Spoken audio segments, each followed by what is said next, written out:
Oh, the misery. Everybody wants to be my enemy.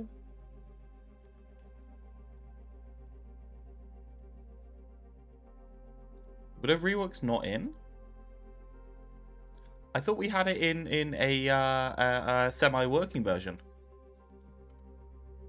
I thought we'd just keep that. Stu lying as per usual. Not in, didactor confirmed. Okay. Okay, so hello, ladies and gentlemen, boys and girls. I could not get my camera to adjust properly, so I'm looking like this today. You happy with me? Hello, Bella. How is it going? Did you see the new Roadhog hook rework and feedback? I have not seen it. Let's have a look-see. What have we got here? New hook rework based on what Realth has described has a 0.6 second wind up, 2 fast swings, and you have 3 seconds to throw, 5 slower swings. You're slowed by 50% while swinging, same as the normal hook below. The most janky fucking.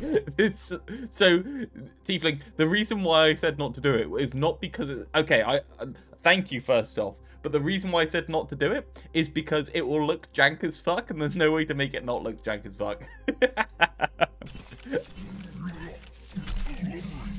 Okay, but it's funny. It is very funny. Let's see.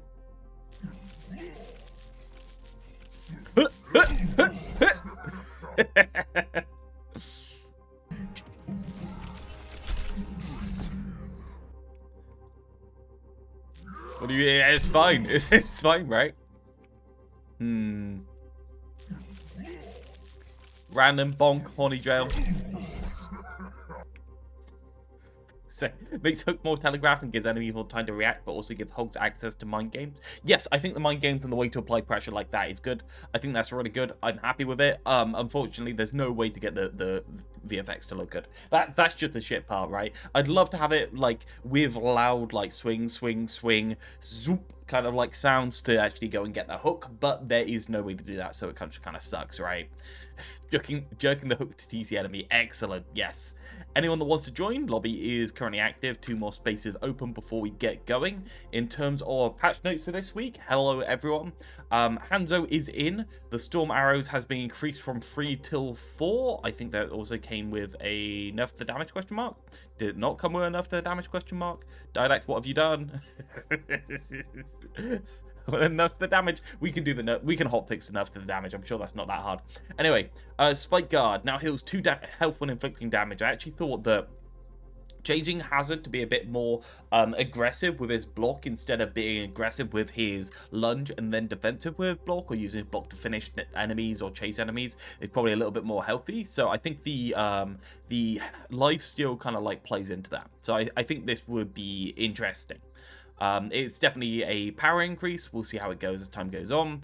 Roadhog's been nerfed slightly in terms of health. I think he's just unkillable in a 1v1 DPS duel. That's basically the logic there. Rather it be 3 hours with a 6-second cooldown, make it better at marking, not good at bursting. Yeah, well that's what we talked about. I don't know what Didact's up to.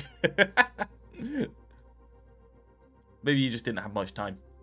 I don't know what to call this. Fair enough. I mean, he did release it at 3:55, so 15 minutes ago. So I'm guessing he was scrambling at the last moment to get some stuff in. So I think we can call that fine. Grumpy Didact, hello everyone. Welcome to Pugs. Hope you're all doing very fine. Let's try ourselves on to King's Row. Let's get going. Hello, King Realth. Hello, King Cot. Day.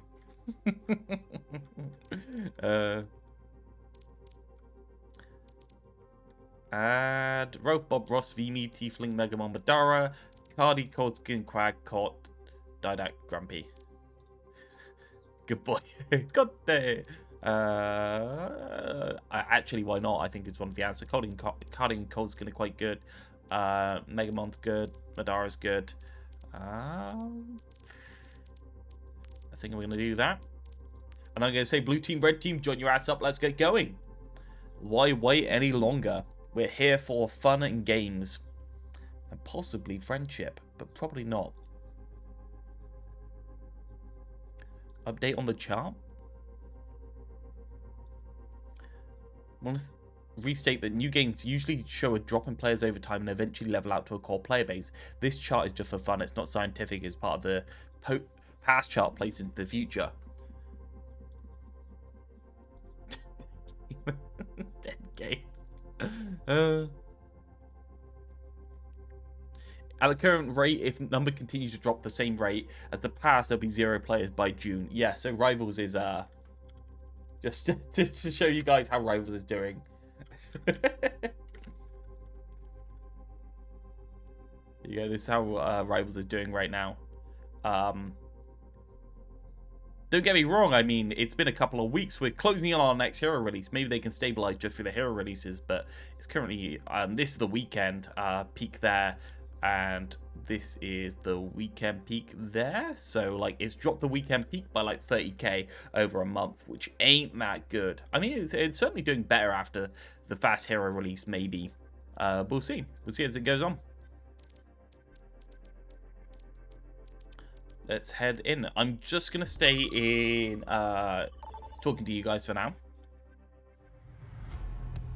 Now entering. Spider-Man AoE nuke.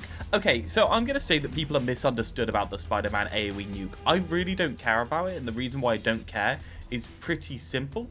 It's because the AoE nuke was only to do a bit of AoE damage to people around it, never to hit the person. You can still hit the person just as easily with 4 meters as you can with 2 meters, I'm going to be honest. Spider-Man's not exactly hard to play. I mean, if you're web swinging and you web swing around them instead of at them in order to uppercut and you miss the uppercut, you're just playing badly even with 2 meters. So I don't think it changes the character in any way apart from making the AoE damage a lot less interesting. So that's what I'm at. That's the point? Yeah, I guess the point is why do it, right? So brain dead, easy insta-kill combo? Yeah, of course. But you don't fix that by reducing the you don't fix the unstoppability of it. I think that's more the problem, right? The fact that it's unstoppable as a combo rather than anything else. You don't fix that by making it so it's just slightly harder to hit. I cannot play this character. Hey, I got shot.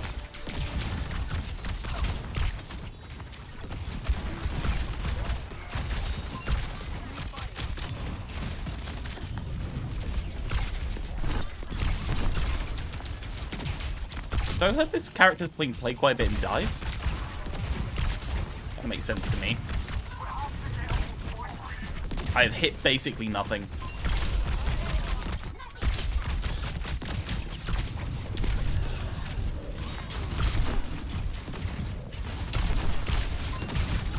That burst, man, it's so threatening.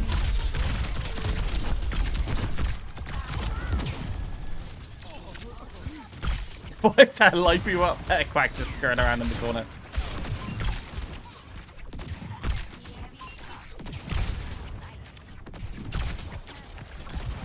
Up there? Where'd the ball go?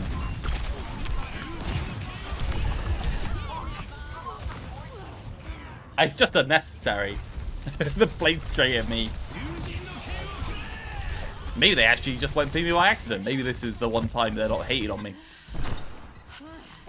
Need to stay focused. Given your thoughts about Rivals 3 million Ignite competition? No, I have not, because I have no idea what that is. Because I've been out of the loop for a couple of weeks, so I'm going to be nice. So if that's something I should know about, I do not. Ooh.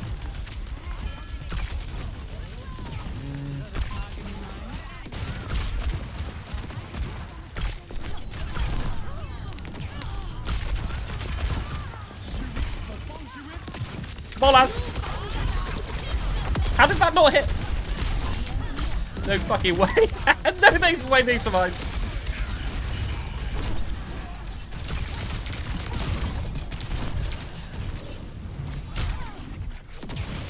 Leave me alone, leave me alone, leave me alone, leave me alone.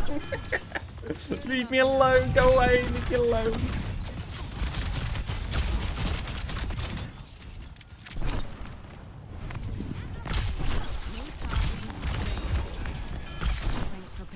Okay, I'm out. I don't want to be in there. I don't want to be in there. I'm out.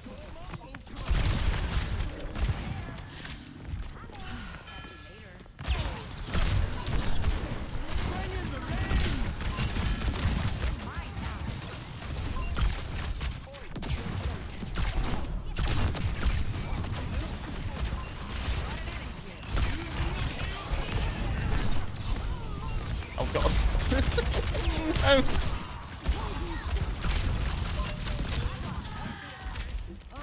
They've got us outnumbered. Maybe I can get something done. Oh, I've been spotted! Spotted streamer. Okay, we go this way.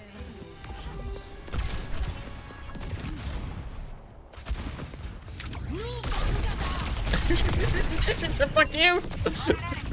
Holy pillow! Oh, Christ. Okay. Throwing in slow motion.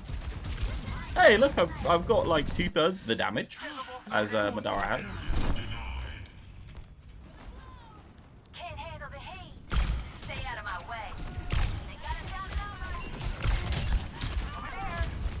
Hey, got a headshot, man. Mark damage.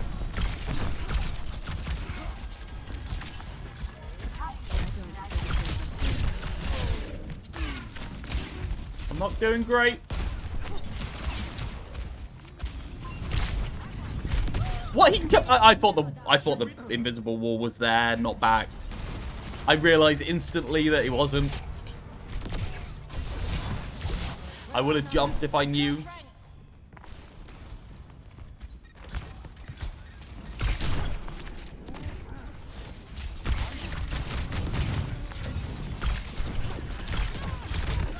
Stop there, leave me alone. Okay, I'm gonna say we definitely just need some anti-dive here. And I'll be honest, I do not think I have any anti-dive. Hey, Maxi. How's it going?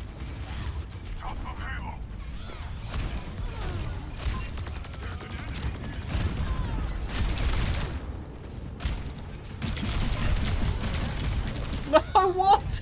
Then Lucio walks past me! Bob just goes straight past, gonna field. Okay, I think we're okay. I'll go right side. Try and take high ground. Let's get back in this. Yeah, I also thought that was a bot message. I healed you, you just suck? No, that's not true. Couldn't possibly me? It couldn't possibly be.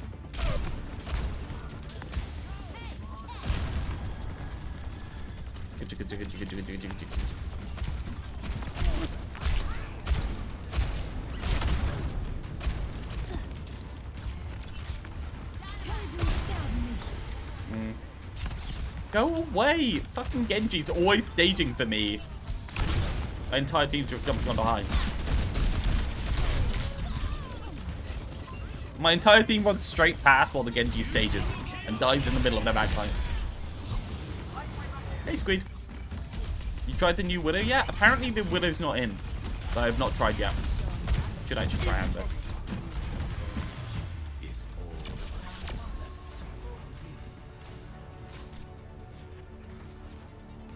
Did I stress you? Stress me? What? You're playing Mercy. How could you stress me? What? Use your cooldown to boot Genji away? I use my cooldown to boot Ball away, Bob. Weirdly enough. Always Sunday after badminton, I just don't have it in me. Yeah, that's true. Badminton is one of those strangely physical sports, isn't it?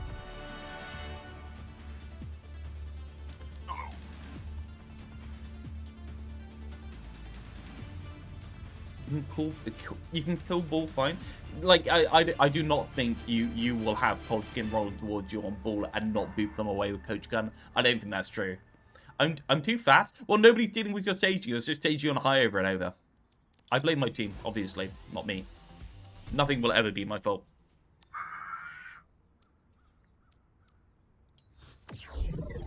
Temporarily available for 0? What the hell is that? It's weird.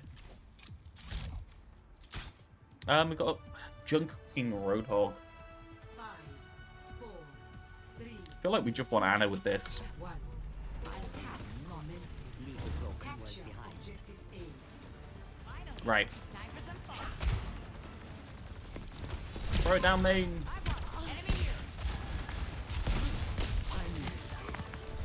Oh, well, they're dead.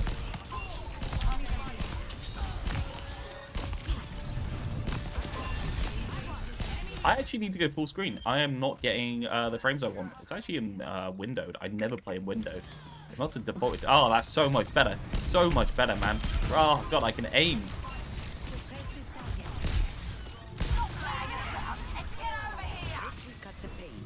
Oh, this is good. This went well. Easy. Easy life.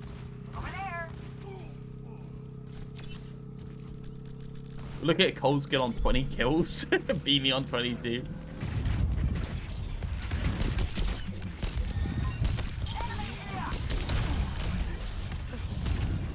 Guys, there's a ball on point. Guys, there's a ball, guys.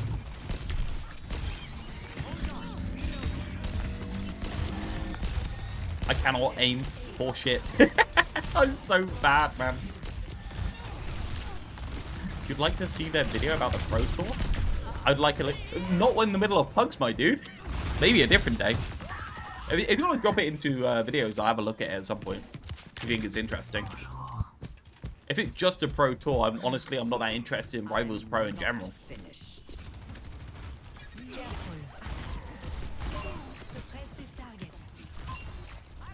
Yeah, piss off.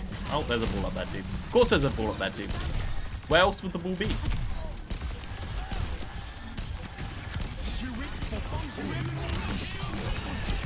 Oh, well, that was in the vague direction of him. Maybe that did something? No, that missed. Okay.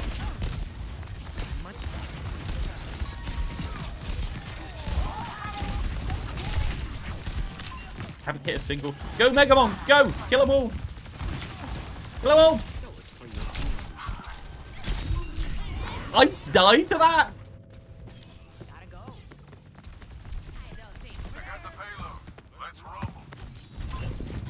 I'm ignoring you, random. For you are not helpful in any way, shape, or form to my my mental health.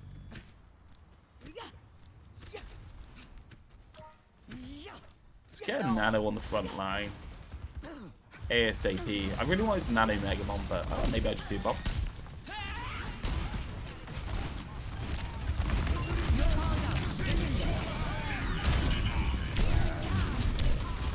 Well, I've got to say, Flux and Slam is pretty damn good. Tank combo is so scary, man. I can't aim for anything. Maybe I should just go break. How dare you do the squeed? It's not just random. It's Yeet and Bob as well. Every single time I do anything they not want to do. It's my fault for streaming any form of variety ever whatsoever. I should have just only done one thing on this channel so that people don't ask for other things. Then I'd have less stress.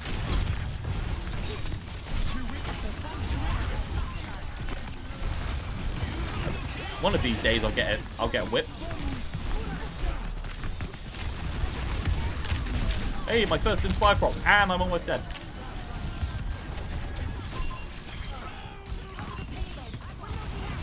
What a good Inspire prop though, right? Man, that one chat Inspire prop. Nice. Disco streams is more of a background thing? Yeah, I think so. Skip Marvel streams? I kind of get people skipping Marvel streams because I've been pumping the game, so I don't think I attract people that actually enjoy the game. I think screwing around in the game's fun though. As I said, like I think that it gives you something that can't be really provided in other places in the Jeff the Shark fucking around difference. Faster fire rate with Storm Arrow changed a bit? No, it is completely different. Hanzo now has a mark that you can put on somebody by hitting them with an arrow. And when you follow up on that mark with the next shot, it then doubles the damage of the next shot. So essentially it's telegraphing the actual insta-kill being available. And we're going to play around with rapid fire in order to make rapid fire be able to mark people around walls, in order to scout with the rapid fire and mark actual lasts. If I can talk for about 8 seconds currently. So we'll see how that goes over the next couple of days. Piss off. Piss off, Genji. No, fuck off. Hey, I can fucking fire. Oh, everyone's dead. It took me way too long to realize everyone's dead now. Go for him. Oh, well, Madara went on the wrong angle. Both supports went this way, Madara went that way.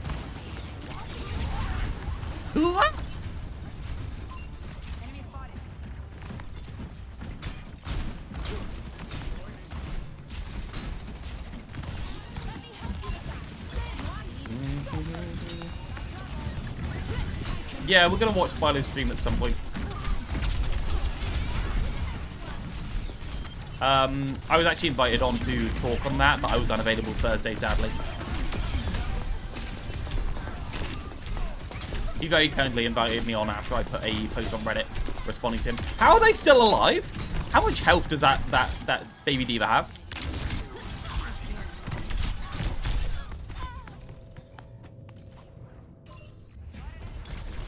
Can we nerf Genji? That was a body shot as well.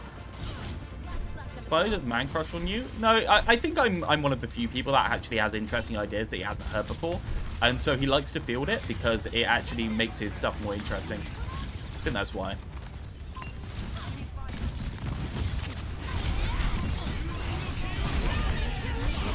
You mean just killing everyone?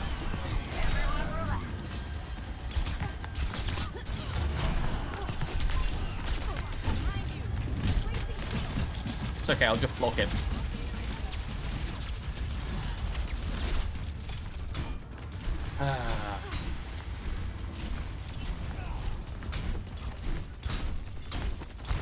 Not afraid of the mercy mob? Yeah, I just don't care. I'll just call them crying whiny babies into their face, and that'll be absolutely fine. He lives for me insulting the mercy mob. Yeah, piss off, Cold Skin.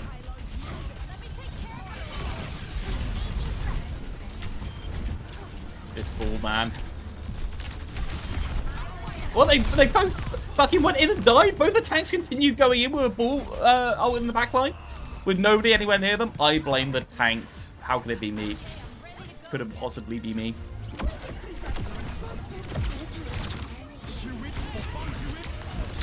Yeah, fuck you. I got orbs.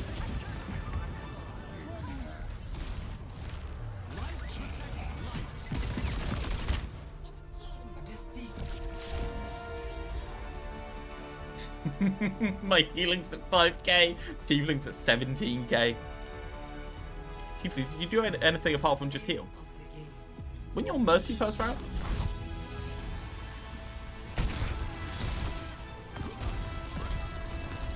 Yeah, I mean, I think you guys all know my opinion on Mercy. I think Mercy is one of those characters that can't be fixed until the movement's fixed. It was quite interesting. I fell asleep during it. I have my own little idea for the Mercy rework now, lol. Spent half the match hacking megas. Mercy can't be fixed. The trouble with Mercy is that the default playstyle of just standing around and left-clicking and right-clicking people should be valid. And it's currently not valid because they've made too many choices. So Mercy as the character can't be fixed in any way. That's the trouble with Mercy, right? She needs a new witch skin. Oh dear.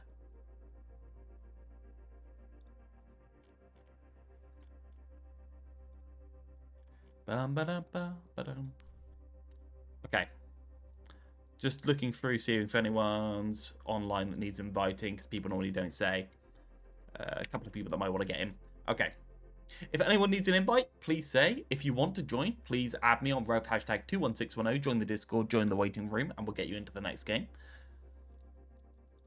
Can't get over how much better Weaver is in this mode. Yeah, it's the trouble is they want Lifeweaver to be a AFK Mercy type healer where you don't have to do much stress. Do you like my Mercy troll profile? It's pretty good, pretty good. And the trouble with that Lifeweaver is that you can't really pair the firing mode with that type of gameplay. I just don't think it works. I think a linear Mercy healing beam kind of heal is what works for that. I don't think Lifeweaver's pumpy heal works. Gets a banned every time.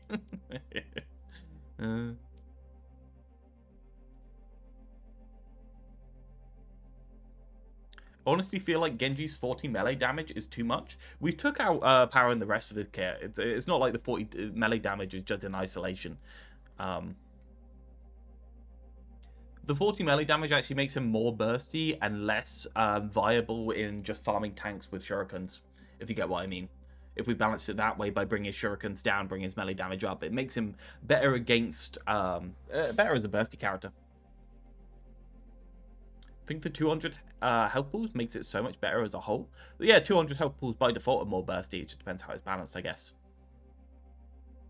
Oh, the Weaver, yes. I mean, the trouble with 250 health pools DPS passive is that you can't put out any active pressure by healing. There's no way to put out pressure by healing for the most part. You just kind of like keep people active, which kind of doesn't do enough. The stadium power that heals your guardian angel target based on how far you flew should be in a base game. I don't really like that, I'll be honest. What I like with Mercy Movement is I like Mercy Movement being in-depth enough to be interesting on its own as a survival tool.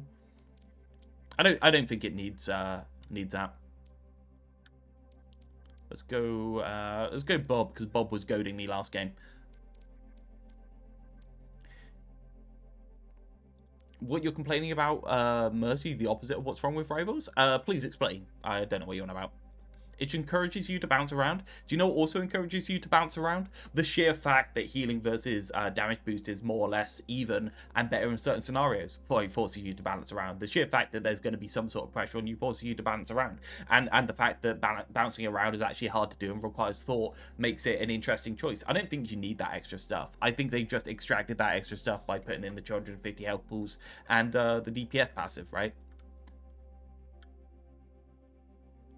Lowers the skill requirement a bit since melee always lands. Instead of with shurikens, you can always miss easier. I mean, yeah, but you still need the headshot burst in order to be able to actually get a kill, because we reduce the ability to be able to insta kill is the same, and you still need to land the same amount of shurikens on the head in order to get that insta kill. The melee is just like part of it that's guaranteed.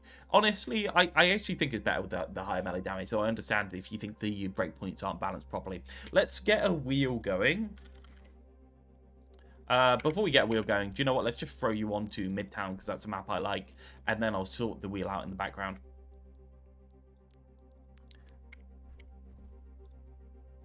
Yes, they should revert damage boost so you can boost projectiles after they fired, so bouncing around damage boost is worth it. Yes, I don't think making it impossible to predict when people are going to fire is a good thing, right? Like, I don't think that's a good thing. Like, I shouldn't have to predict when the dynamite goes out. What the fuck are we talking about? Like, genuinely, what are we doing if I have to predict when the Ashe might press the dynamite button in order to get damage boost on that?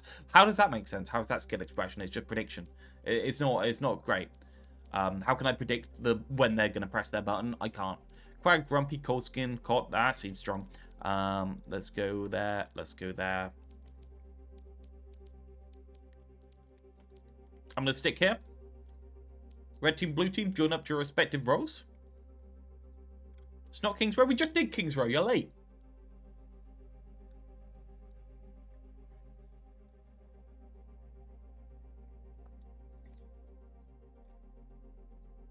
Too much sustain in Rivals and it dictates the fights, and pure sustain not good enough in Overwatch. There's a balance to be struck between sustain allowing people to have uptime at an angle if they get some damage, and sustain overriding a close range 1v1 fight, right? If you have sustain on a 1v1 fight, I think the 1v1 fight should be favored in terms of the person with sustain, but not be overly decided by that. And that's what you have breakpoints and stuff like that in the game for, so that the actual breakpoints override the sustain quite a lot of the time. That's what the Genji melee right click kind of stuff is there for. So yes, I want sustain to be a valid thing that can eject pressure. The actual funny thing is, in Rivals, since the sustain and the throughput on Rivals is so high, you're not actually ejecting any pressure with the sustain half the time, because the character's either entirely fine on that angle, or they're already invalid and already dead. Like, the only time that you are ejecting pressure through sustain is when it's a deep angle on a DPS, and they purposely made that awkward to do, and normally worse than just standing on main. It's normally better to just eject pressure by standing on main and DPSing. Let's queue up. I want healing somebody with a Mercy Beam to be a meaningful output of pressure.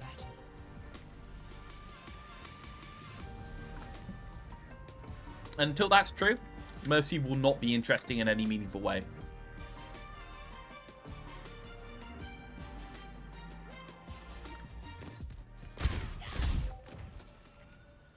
I'm trying. Mercy can never be good because Overwatch players will seethe about Mercy doing 55 healing per second and then flying away, but not Kiriko doing 75 HPS and then teleporting away. To be fair, they complain about Kiriko doing the higher... Well, they complain about teleporting away, I guess. They complain more about the DPS and anything else, right?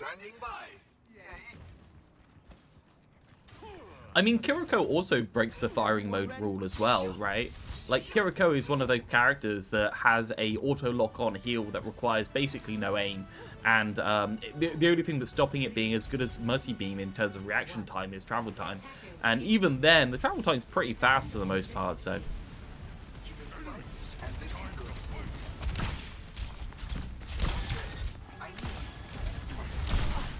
They complain about her because of her damage boost. Yeah, I think I agree with that entirely. I think the trouble with Mercy is that her healing beam has been downplayed so much and her damage boost have been upplayed so much that essentially the majority of the time it's significantly better just to be on damage boost. I remember actually coaching people back in the day to play Mercy without ever using damage boost and learning how to actually eject pressure with healing. Now you can't do that. You just actually can't. It was previously possible to actually hit GM by using only the healing beam. Is that crazy for anyone? Right? Is that insane for anyone? Right now you're actively feeding. Previously you could do it. And I'm gonna say that wow, Kyoki.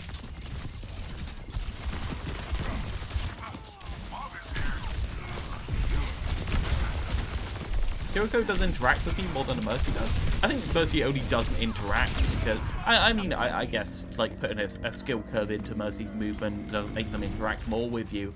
But then again, you kind of can interact with Mercy's movement.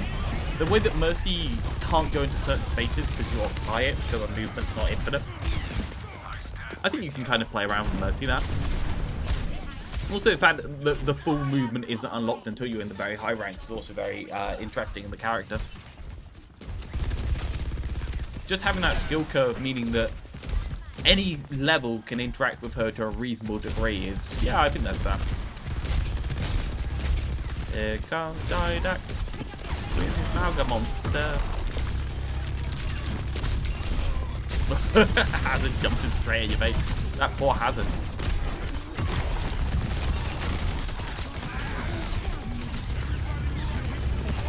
I really want to see this Hazard lifesteal, by the way. It's two points of healing per spike landed from the block. Must say I've been enjoying hero bands? What are you enjoying about hero bands at the moment?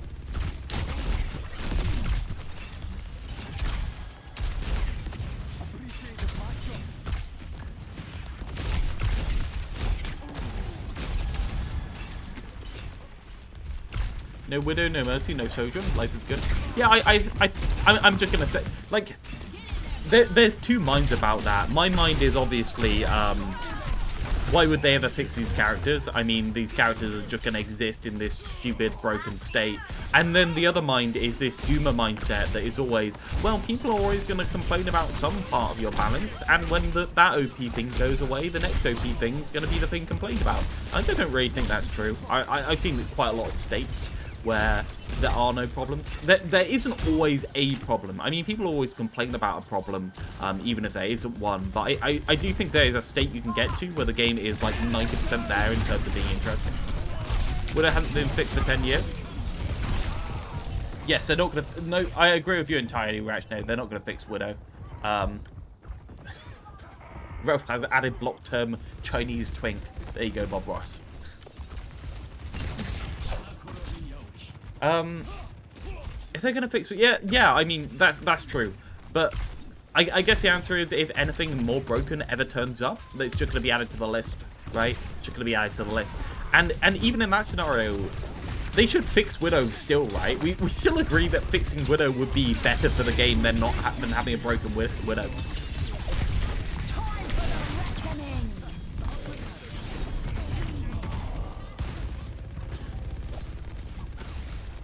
Like, the character needs to be fixed, so why don't we just fix the character? Like, they're never going to do it now, and maybe they would have done it before. As I say, I'm an accelerationist. I don't really give too many shits. I enjoy talking about the game design more than I enjoy playing the game for the most part at the moment. Because of the bigger health pools and the DPS passive and other things like that. So... And the perks. The perks have taken a lot of joy out of the game for me personally. I know for like a lot of other people, and it's entirely valid, they've actually improved the game. For me, they've actually reduced the fun that I find.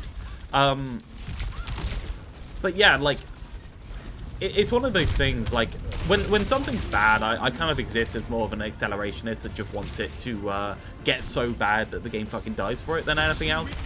I'd rather like fix my game or give me death kind of situation. I don't want to compromise. I just want things to actually fix.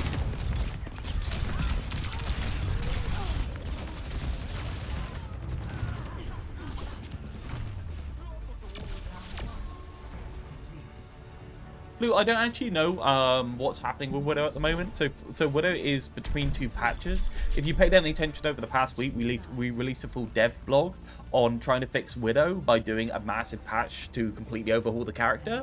And you missed that. And so I think what's happened is Didact released a patch about 5 minutes before Pugs went live. And he probably didn't get around to it.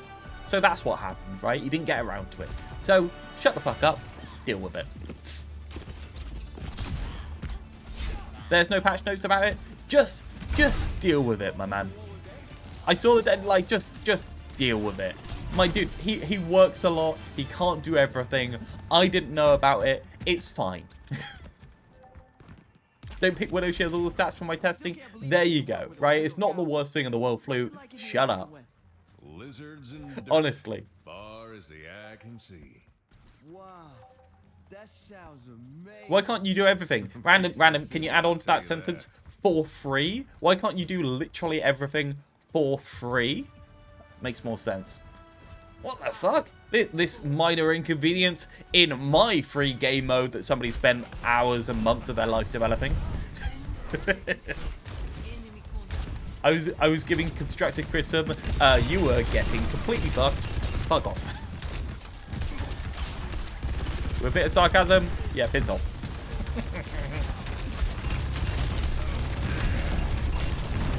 You're so mean to me? No, I'm not.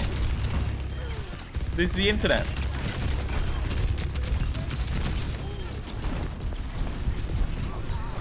You think sarcasm comes across on the internet? I'll tell you it don't. I'm more of a destructive kind of guy myself. Yeah. It's a hard one. I'd really just rather... I'd really rather the game get significantly worse to the point where people complain about it so they have to fix things, rather than the community being able to band-aid things that are broken. Because I'm still facing things that I don't want to face when people just forget to ban it, right? And then you have a really, really bad experience, like some of the time, because people just haven't banned the right things. Thank you, Radcliffe. Very much appreciated. Thank you. Oh, spot's gone. Let's go. Reactionary is probably a better trade for spot. No, I really appreciate it, dude. Reactionary, get in there. Don't like seeing Anna get banned? I ban Anna every game. Anna is a significant reduction to my enjoyment of the game at this point. I think Anna ruins every single match she's in. Nade is just way too bursty, and it's way too unintentional. And I can feel the unintentionality of the second nade killing people. I just really dislike Anna in general right now. They made the most troublesome ability in the game be able to be applied by people not meaning to apply it to you. That is just unacceptable, in my opinion. Specifically the idea, yeah, well, you shouldn't have to ban Anna, should you?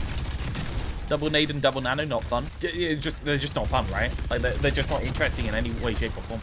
Like I get significantly less fun from having it in the game than I think they do from having it. Absorb block. I just would rather they not be in the game. I'm gonna be honest. I'd rather they fix the shit. They're never gonna fix the shit. Do you think they're ever gonna change it and a double nade? Out of curiosity, do you think people can just ban it so they're not going to? I think that's what's gonna happen.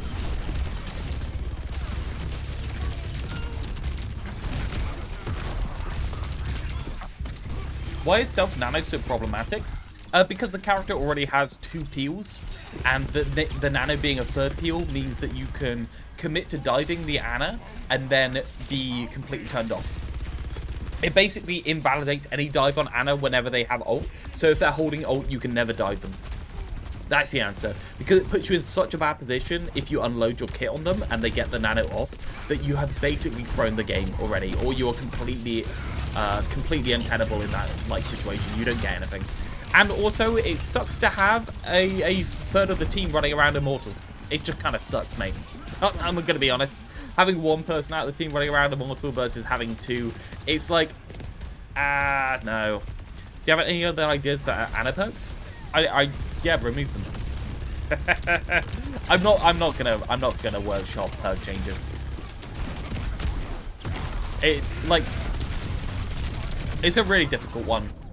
Do we want a perk that gives Ana extra burst? Like, no. Do we want Groggy? No. Do we want any of these? Like, really not, because Ana's kind of like balanced around a knife edge of their abilities, where their abilities are so sharp and such a high part of their kit that turning them up in any meaningful way makes the character feel bad to play against. Very nice pulse there. Vimi's carrying. Come on, Tiefling.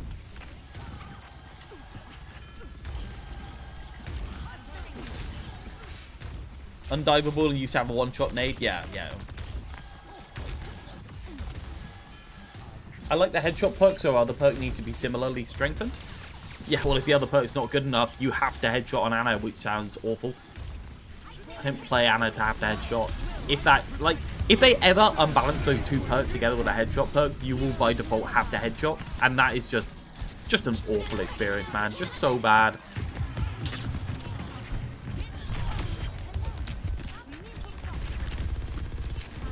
Nice res. There's a lot of power in Valk given by this res, isn't there? The fact that you can use it late, so you can tempo and then use it late for a burst, or you can just use Valk to go straight into a res to stop the tempo from the enemy team, gives it so much more power than previously. Effective HP of almost 1,000. Nanoed and nade for 125. Yeah, and it's not always gonna hit that amount. Basically, the point is that the effective HP of Ana is fuck off and don't touch me, right? That's the effective HP of Ana. It's not. She doesn't really have an effective HP. Like, infinite is infinite, right? After a certain point. After you get to like 600, it doesn't really matter.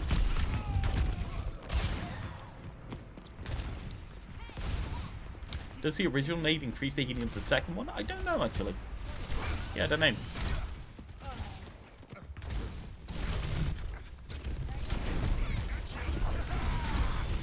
But the point of the second one is it still applies anti, right? If it still applies anti, it's still going to be just as annoying, right?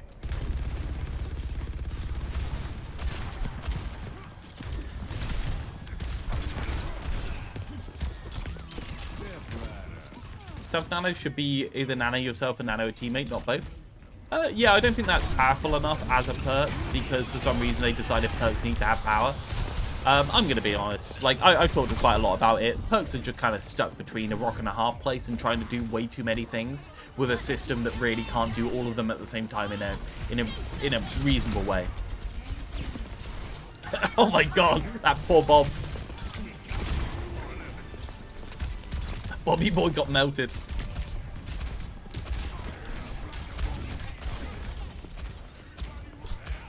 I like that idea. Perks were not additive. Yeah, I think I agree with that. See, the thing is, like, any perk that makes your character adapt would have to have a downside in order to not increase the power level. I think that probably would be good. But Blizzard also are very happy to put in a perk that does increase the power level, because that's some jingly keys in front of people. So, like, they want perks that increase the power level. They don't want adaptation and flavor perks, which is what I personally would use the system for. I think every perk shouldn't increase nor decrease the power of the character, but you can see how that's a bad marketing move, so yeah. Vimy 1 HP after that. Literally 1. There's literally 1, and there's Literally 1. Back down to 3 HP. Jesus Christ, are you okay? Run.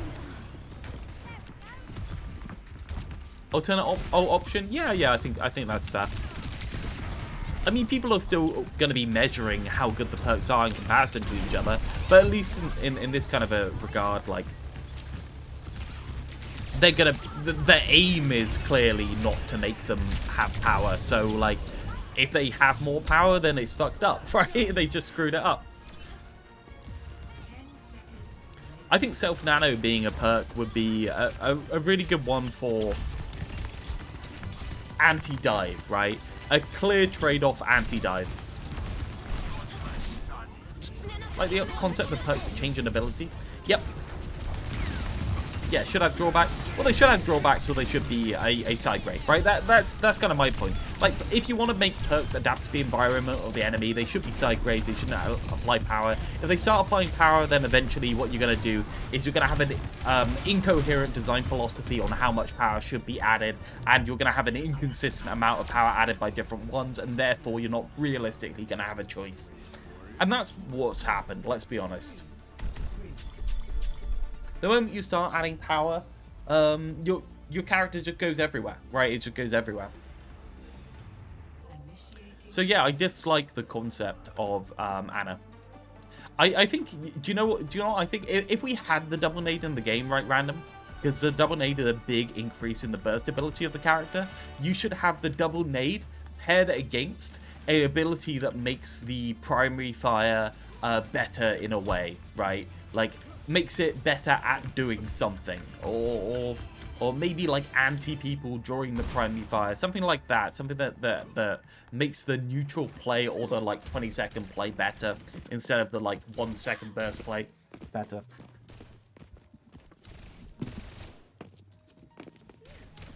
Split healing on the first bounce and damage on the second bounce. Sure, yeah, I don't see a reason why not. At least then you could say it's intentional, right? That sounds like an interesting one, Tiefling. You can nade round corners. I think nading round corners would be annoying, but you know what? It's not the worst thing in the world. But then again, I'm thinking that quite a lot of the skill from Ana in terms of positioning would be invalidated by being able to get a bounce angle, right? So, I don't know.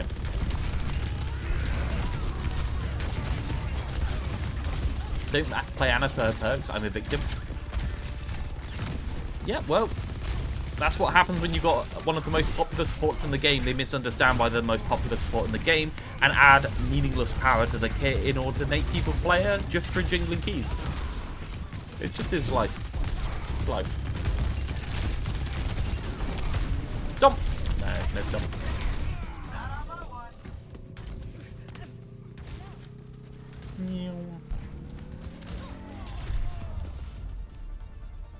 Okay. Good job, red team. Beautiful stuff.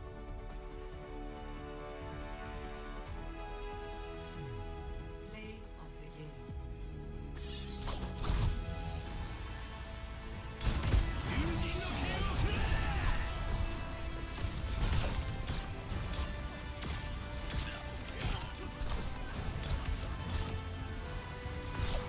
Lovely stuff. Okay, good stuff. Right, let's get this mixed up. 1, 2, 3, 4. 5 there because ID3 went in late. Double flex support is now meta thanks to the Ana perk. Brigno required to be played with Ana because of how much Ana can heal for herself. Yeah, it's just depressing, isn't it? It's just actually depressing. The thing is, double flex support was missing peel, and it was also missing reliable healing, and that's what Kerry provides as well, since Kerry has one of those auto lock on kind of heals that go through most things.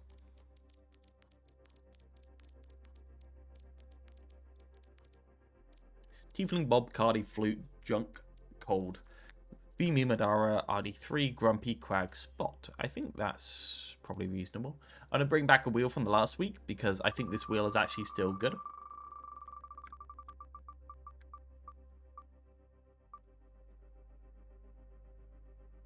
Is Spot back? I would assume so since they left the game.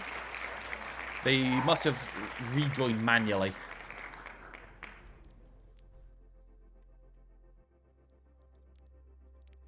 Hey, Aaron. How you doing, dude? Had a good couple weeks. Let me fix Widow real quick. Yeah, I guess you're putting a health back.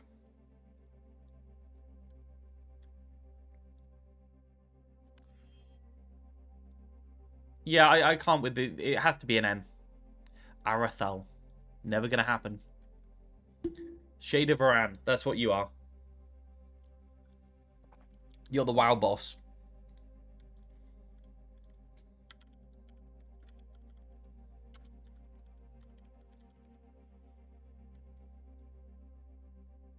More I know I put these on last time. mad! I'll not be tortured again! Who are you? What do you want? Stay away from me! Yes, yes. my Widow mind is fixed? quite powerful. Here you go, Flute. Are you happy now, Flute? You okay? You happy? You gonna be alright? Some simple jester. I am Neela Saran. I'll show you. This The voice acting for this was so good, man. I didn't turn off Throne.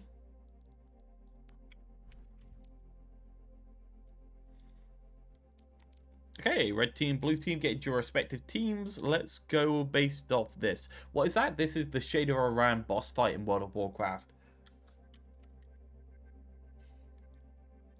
This guy. God, that is old footage. I think he ice blocks you and you have to get behind the people with the ice blocks for his arcane explosion. Solution. This is peak World of Warcraft footage right here. With so many people playing on square monitors back If you in move, insta kick. Burning Crusade. Is this the new one? Yeah, you don't move for one of his things, and they moved. Okay. Shit. Didn't think I played one that was there. It was Karazhan. Karazhan has the best soundtrack, by the way. Traveling to Nepal. Ready for battle. I love Karazhan's soundtrack.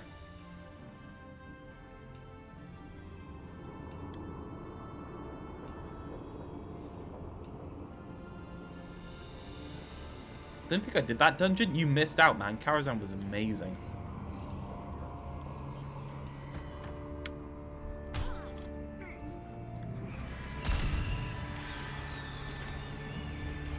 It's really good for like a vampire themed D&D session. Running clean and hot. Greetings. Hello. Greetings. Stay close. I can't hear you. Hello. Strong.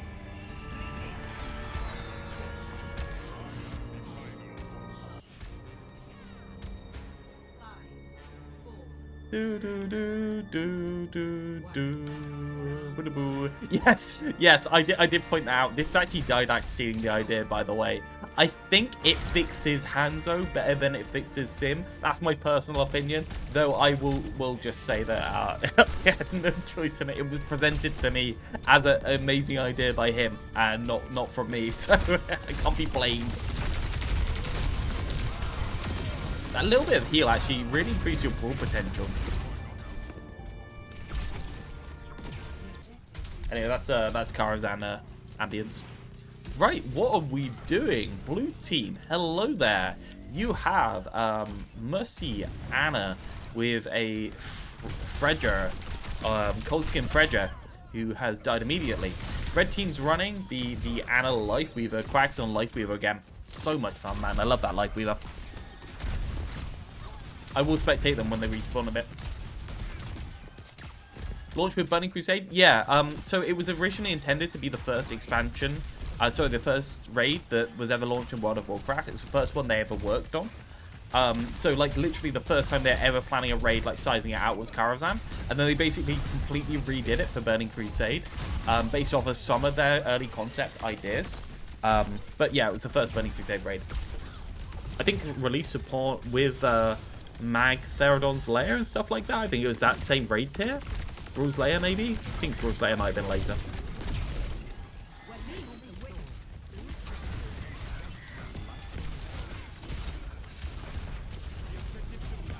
I think that the actual main thing making this Life Weaver rework feel so much better.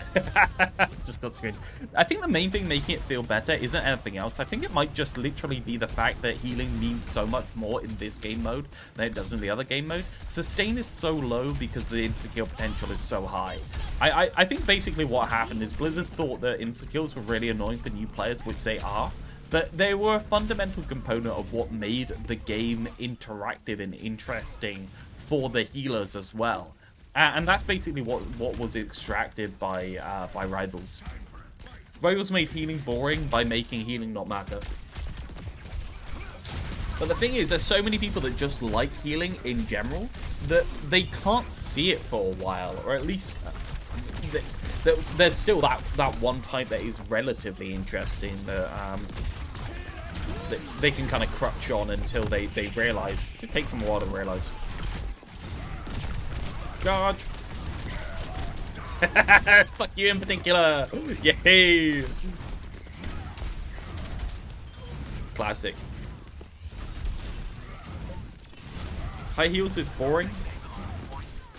Yeah, I think that the majority of people have no taste, and that's why it's fine. And 200 HP is Freya. Oh, actually good. I don't know. I haven't played enough of the regular mode to know how bad Freya ult is at the moment.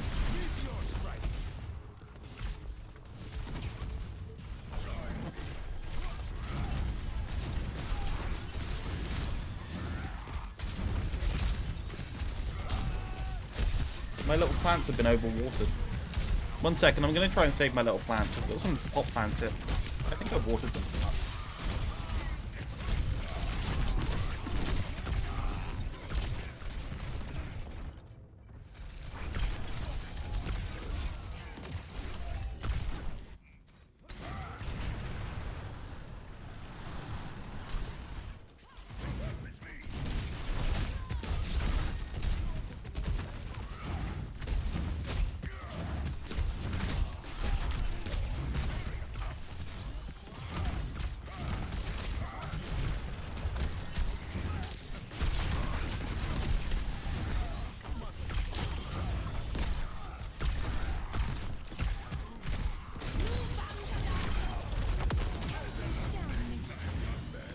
They weren't growing, they're practically swimming.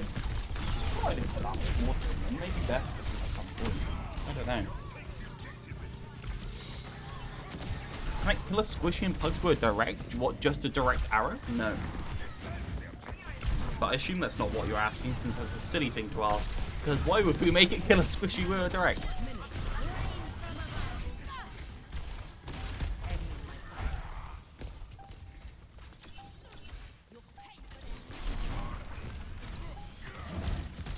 Why is the fire strike effect not playing? Weird, right? Are the people seeing that, or am I just going mad?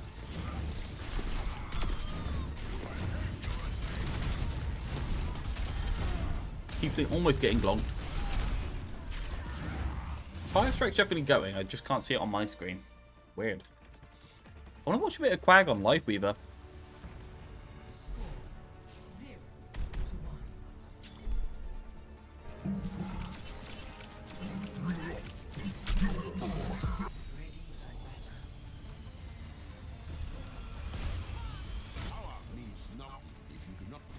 Yeah, I think that breakpoints are necessary in order for there to be like proper texture in the game. Are we doing Realth Stadium? I did Stadium last week. Almost convinced Megamon to play Disco Elysium. No, Megamon has to watch my playthrough of Disco Elysium. How dare they play it themselves? Custom Stadium? No. What do you mean custom stadium? I ain't touching stadium with a barge pole. They can keep their hot mess to themselves and enjoy it. I don't want a hot mess. I want to screw around with their screw up.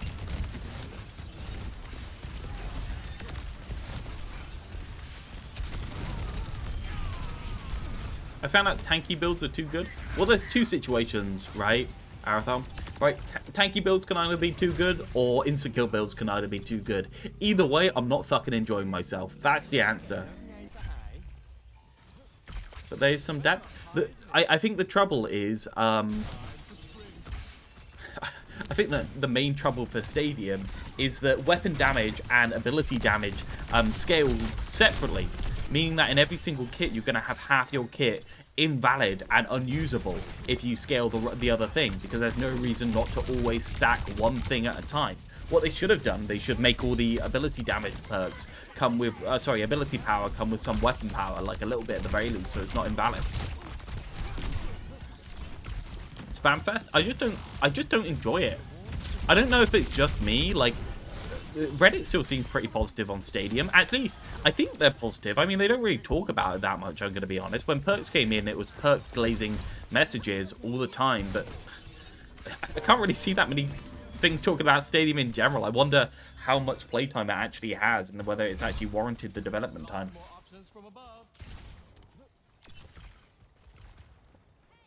No universalities?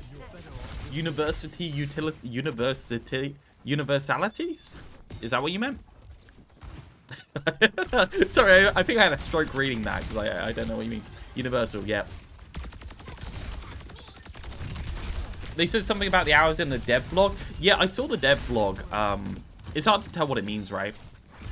They said 50% of their hours, I think, was in it in the first couple of weeks, which I don't know what it means. It's a really hard one because I don't know. I think Stadium's kind of designed to hit hard and then be worse over time, right? It's designed to get everyone into it to begin with. It has all the flashy stuff. It just depends. I think the 4-week and 2-month period are going to be the deciders as to whether it's actually worth investing in. I just, like, honestly, I just don't think it's very fun.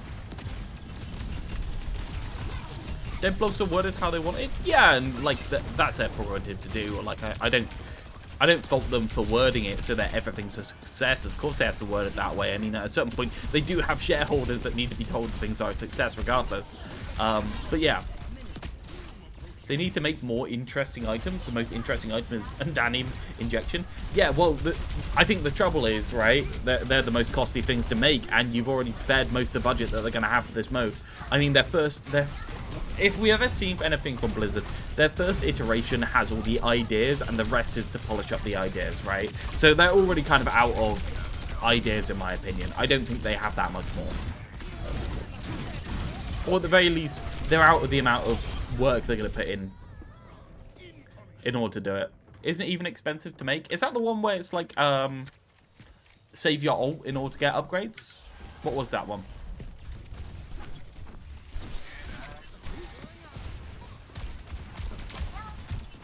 Yeah, the buff with your ult ready.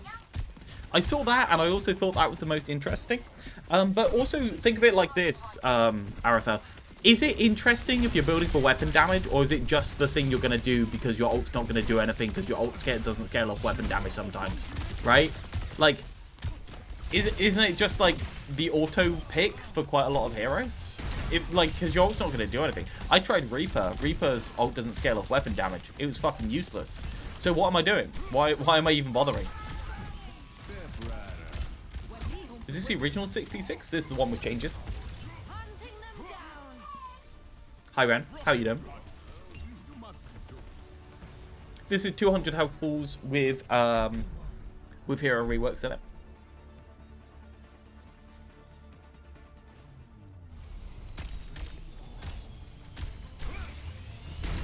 Blizzard support are morons. Blizzard support aren't morons, they just don't have support. I think you really have to understand how little they have put into support nowadays. I think they actually just don't have. You can probably count on one hand how many people actually are employed in Blizzard support. Especially just for Overwatch.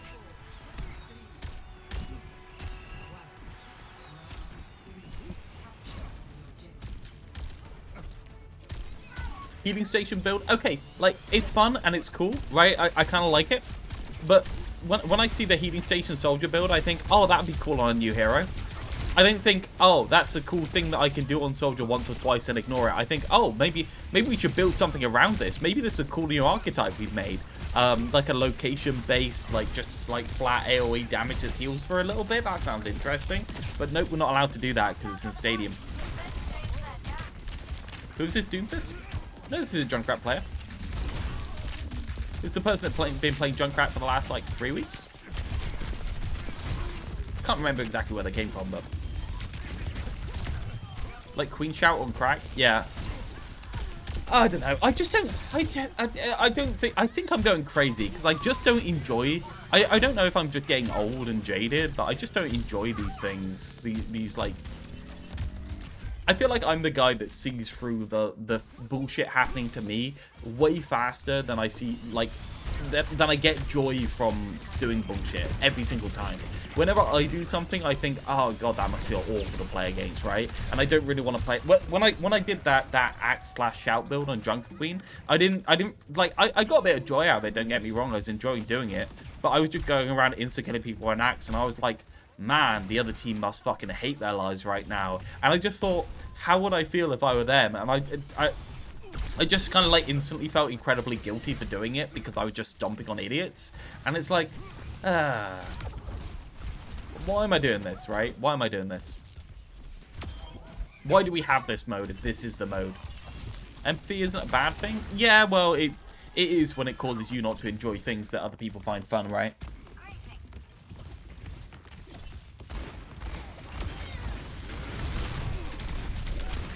Quirkiest CC idea. Interesting.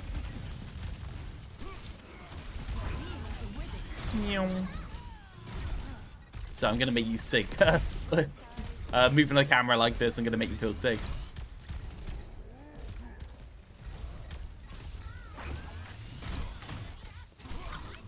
I think Doom health could go down, honestly. I don't think he needs this much help. Doom just needs to be reworked. We have decided on moving Doomfist back into DPS category, I'm pretty sure at this point. Oh, is it May the 4th? Oh, it is May the 4th.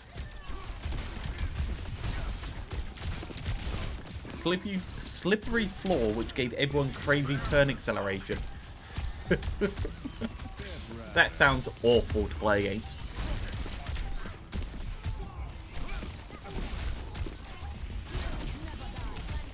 He's just EMP punch box? Well, yeah, like that was kind of the design to begin with, right?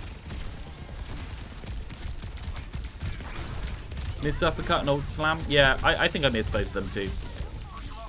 Though I will say the Doomfist movement was absolute jank, and they did need to give him some vertical movement in order to move him into the 5v5 tank category. Something, generalizations, homogenization.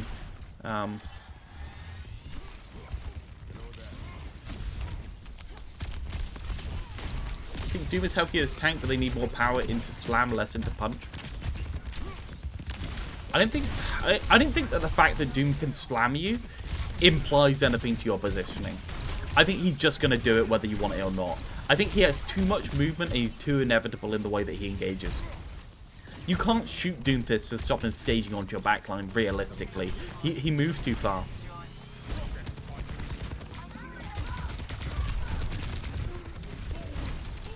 Old abilities were just more fun mechanically. Yeah, I think I agree with that.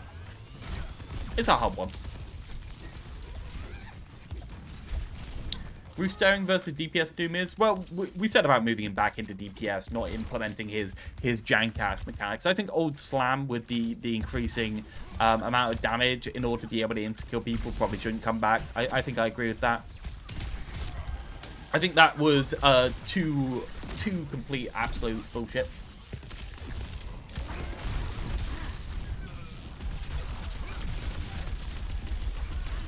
Old Doom Slam was unique and interesting. Yes, I just don't think there was any real counterplay. Do you know what the counterplay would be for Old Doom Slam to give it a increasing sound cue that goes louder and louder depending on the charge and caps out at the high charge and just stays there so you can hear them from a distance. Is that a fair compromise? If a Doom's stalling with Slam on a rooftop, I want it to be very obvious that he's there. But even then, like, Flats has reacted to Spylo's I'm done with rivals vid. Interesting.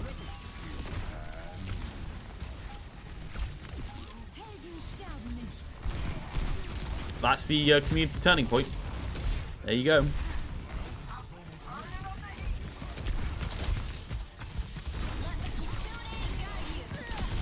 Bet the comments are grotesque. I can't believe Spylo killed my child, the video game made by a Chinese mega corporation that makes mobile products. I can't believe he shot my child. Spylo, you're so heartless. How dare you? Just look at this movement on Mercy, by the way. Just that movement there was just crazy.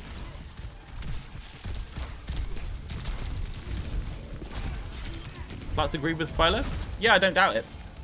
Flats is very slow, but I think he eventually arrives at the right opinions. Miss old Mercy movement. We're never going to get it back. Especially because I couldn't talk to Spilo yesterday about it. It would have been helpful if I was able to turn up, honestly. Maybe I could have got it re-implemented.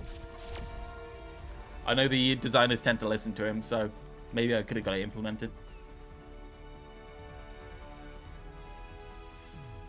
Play of the game. Yeah! Gavin was in his chat, yep. Would have been good for me to be able to turn up, wouldn't it? I was unfortunately indisposed.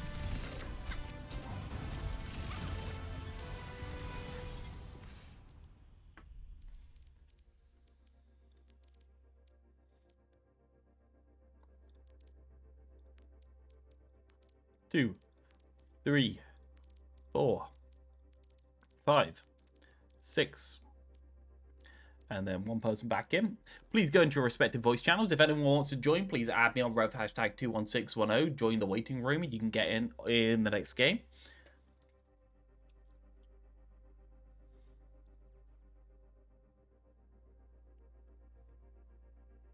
I'm going to play Arc Raiders instead of Overwatch if Blizzard doesn't give much attention to 6v6 until then.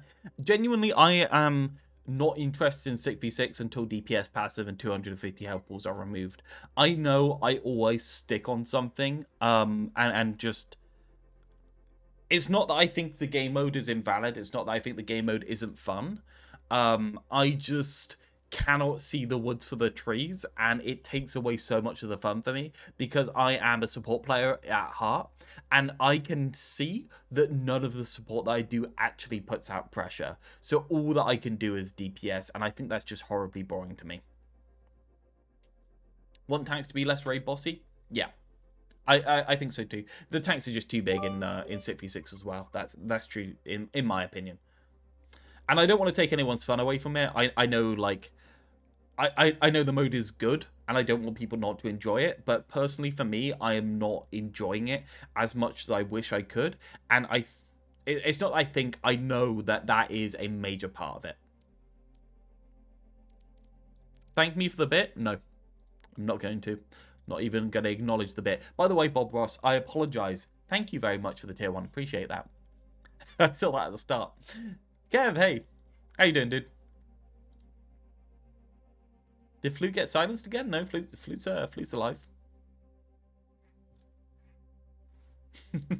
Probably just being a bit more quiet now since I called out the bitching about the Widow. My participation in Pugs have been compromised because every time I switch voice chat, it says gay base boosted. What? Does it? What? Soundboard? Who's got a gay soundboard? Channel entry sound? What? Seems to be. I haven't balanced the teams. I've just got people into the lobby. His own entry. Is that your own add-on?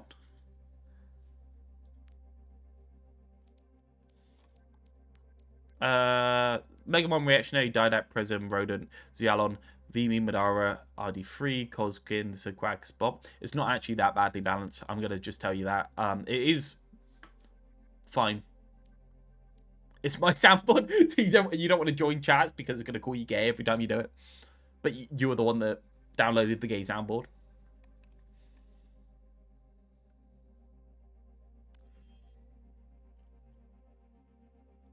We can test it.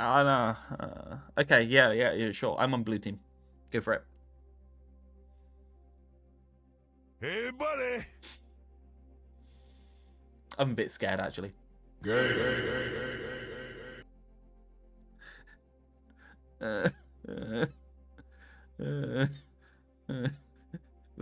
I shouldn't laugh at that.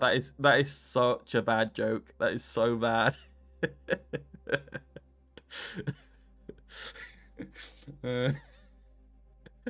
Yeah, I expected the bass boost. I didn't expect the echo, I've got to say. Okay. Christ. Yeah. Me and Beth have been watching Last One Laughing. We watched the Australian one, and it's literally just people stripping naked and waving their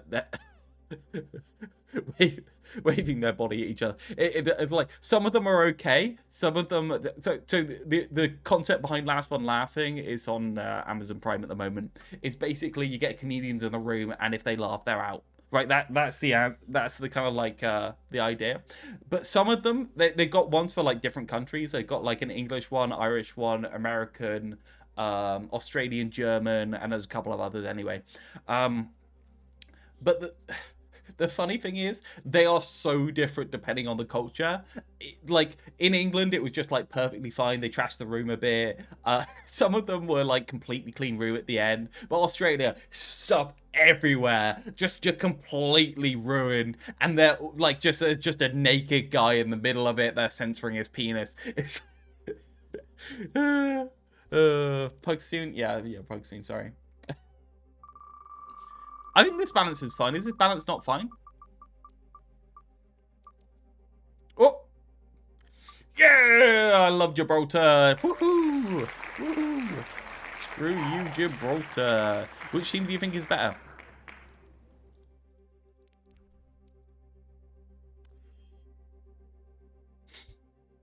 Get Madara and Vimy away from each other?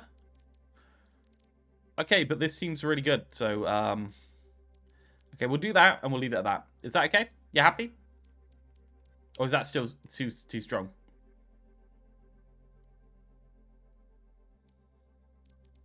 Cold Skin and Spot, RD3 are really good, obviously. You guys, Megamon Reactionary. I don't know, Megamon Reactionary is such a good tank line if they actually choose to play it. And then Yeet's not a sleeper. Prism's pretty good. Dynamite's good. Like, this is a solid team. Xialon and Megamon, I've seen be an unstoppable tank line loads of the time. I'm gonna play support. Okay, so you're like a plat player. We better balance that then. Balance it if I was gold. Okay, I can't even insult you right. We'll do that. Okay, I'm stopping. Red team, blue team, join your ass up. We're playing Gibraltar. Let's go. Get into your respective voice channels. I just want Realth to watch Shrinking and Ted Lasso and Severance. Yeah, what do you want? It's only a 60-hour commitment. What are you, stupid? And to play the whole of Disco Elysium. Don't forget that, by the way. Love this clip from Last Pugs. Oh no, what's happening? What's the clip?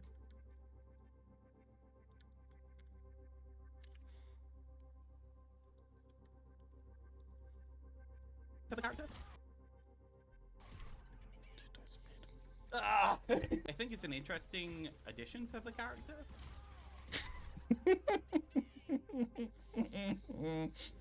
Shit! Fucking Junkrat from the sky. Okay, let's go. Sorry for the wait, guys. Thank you for listening to my Amazon Prime ad segment. Arriving at watch point, ready for battle.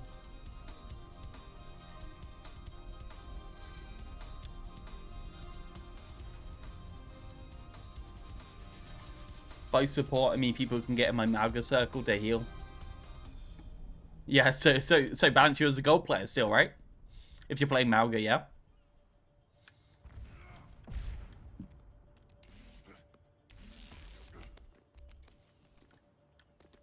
I think people hate it because of the generic hate towards high grounds, I guess. I lied. Prism left the game.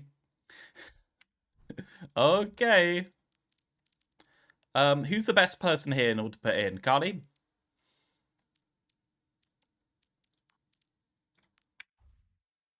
Crash? Wait, was that you? Are you going to be back very soon? Hmm.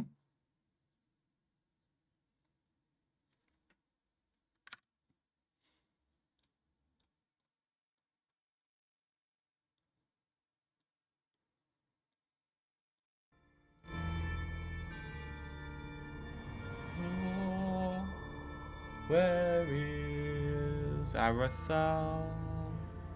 Arathal, are you coming back? Shall we continue without you? Please say if we should.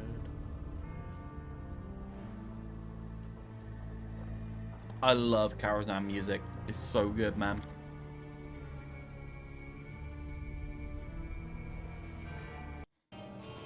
Oh, this is a good part. Right, here we go. You ready, guys? Gonna be transition in a couple of seconds. You ready? It's good music. I think we should play without him. He hasn't said anything. Unpause.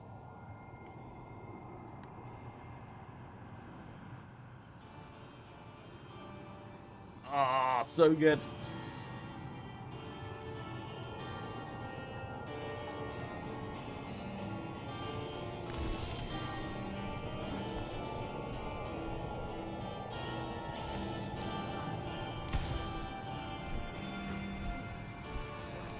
Bum, bum, bum, bum, bum, bum. Cardi's not joining. Cardi's not joining. Okay, we're gonna have to restart.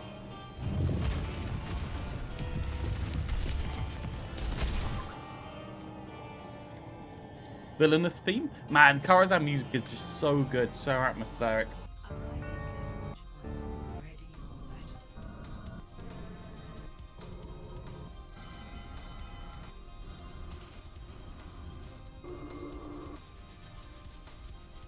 Right.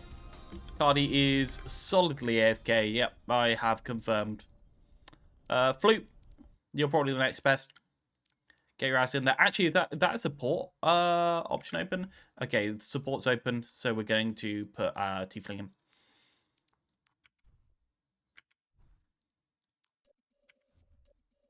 Sorry for messing you around, guys.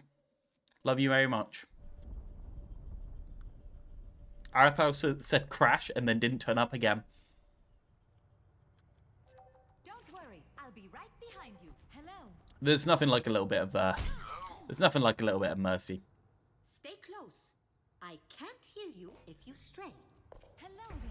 Interesting here. Quag on the life weave. I kind of want to watch this for the most part.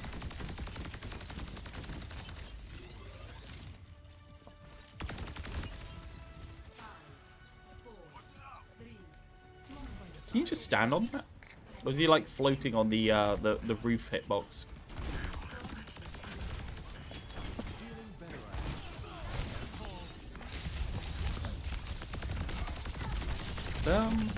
Oh, that damage! I really wish we could put the Needler effect into this mode. I think the Needler effect is so much fun, but we need it's mainly the VFX that I miss. I'm gonna be honest.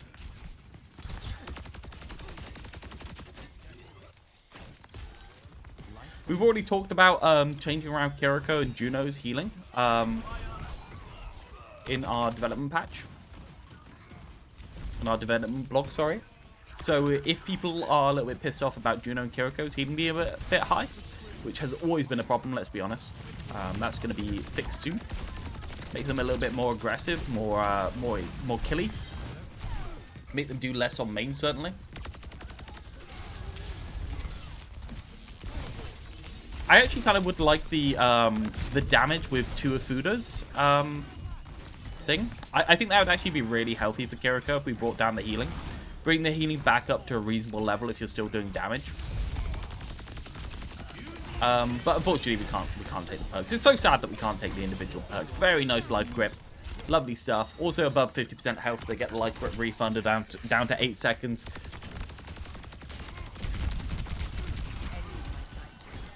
I don't know, man. It still feels great to hit those thorns. Yeah, probably run. Probably run, dude. Run. Nope. We're down. I didn't realize Reactionary had such good aim.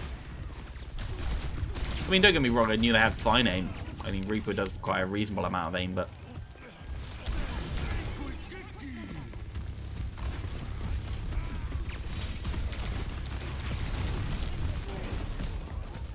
You see my aim last game? No, I didn't pay attention to you.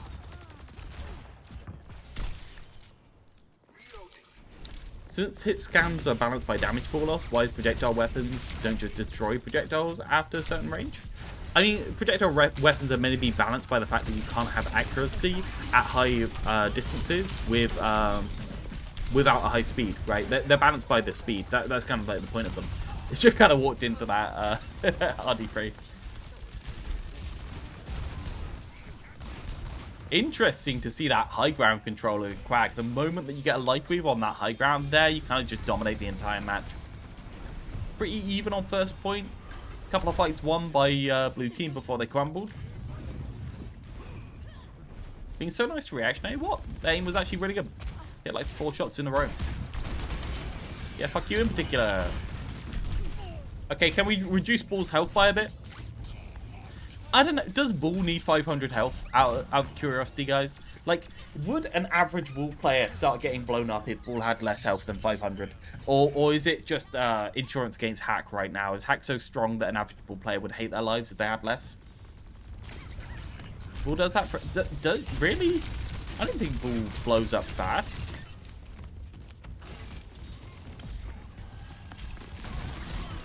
Hack is too strong? Yeah, I think part of that's... I mean, it's pretty obvious that Bull shouldn't come out of Bull form when they get hacked. I think we can all agree with that, right? Like, we can't do that, but... yeah, I mean, it is what it is.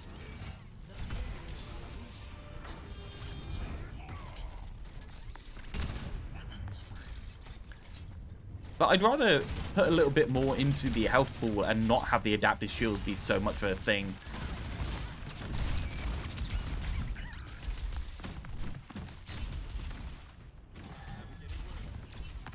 Lovely to see Cold Skin play around with the grapple there.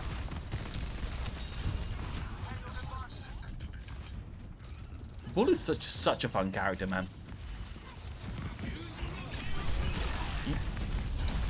That just means you balance power of random projectiles by random BS spam, which is inherently random. Yes, that is true.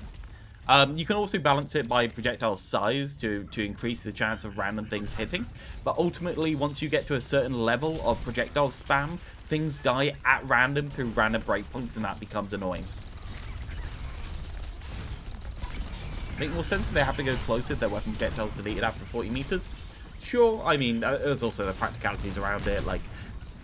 is it reasonable for every single character in the game to do that? Would people think that's janky and not really know why you're doing it if you did do it? Like if you had a Pharah whose projectiles would be deleted after 40 meters, would people just not know why you did that in the first place, so just like think it's stupid? I think there's some practical development problems in there that aren't necessarily just game design problems. Tree is actually very strong. I think people forget how strong Tree is because Lifeweaver is just so weak in general. But Tree is such a ridiculous amount of sustain. It's crazy. Oh my god, get that petal just off the ground in there, blocking them. Actually really cool to see a petal used aggressively like that. Realth stream tomorrow? I'm going to do a stream tomorrow. Yes, I will stream tomorrow. I'm not sure exactly what I'm going to do. I might just do the Mercy stream from Spilo. And by the way, I do apologize to people. My actual content output has been abysmal for the last couple of weeks. I'll be honest, I mostly took the last couple of weeks off of content production. I've got a couple of videos ready to go out that I just need to make thumbnails of. No Disco Elysium till Friday. I think I'm off Thursday. I definitely, Beth's off Tuesday and Wednesday. I think we're going to go out and stay over somewhere in order to like go to a National Trust place because we've been enjoying that recently. So Tuesday and Wednesday I definitely won't be around. I will be around Thursday and Beth's working, so I'll probably do something then. What some videos we recommend? Yeah. Can we also not put Spot on Madara's team as well as Vimy? Spot, Madara, Vimy. Oh, you want Spot and Madara together? No, I think Spot and Madara are fine. I actually think it's easier to shut down Spot and Madara together than it is separately, just because you just go like strong dive and they can't do shit. Spot, Madara, and Vimy are really good. At a certain point, you're just asking not to have anyone on any team together. Can I not have two strong DPS? I think 2 times hit scan players is easier to shut down than 1 hit scan and 1 flex, honestly. Yeah, yeah.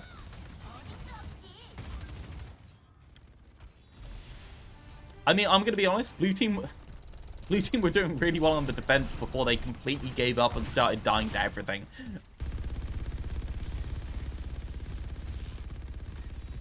Lore video on analyzing how some of the heroes work on a scale from possible to Magic VS. Well, I'll tell you how it works. It works fine. Then they released Kiriko and they gave up. That's how it works. Everything was going well. It was reasonable. All the heroes worked relatively fine. And then Kiriko happened and they were just like, oh, whatever. Magic, innit? Whatever. Fox Spirit is real.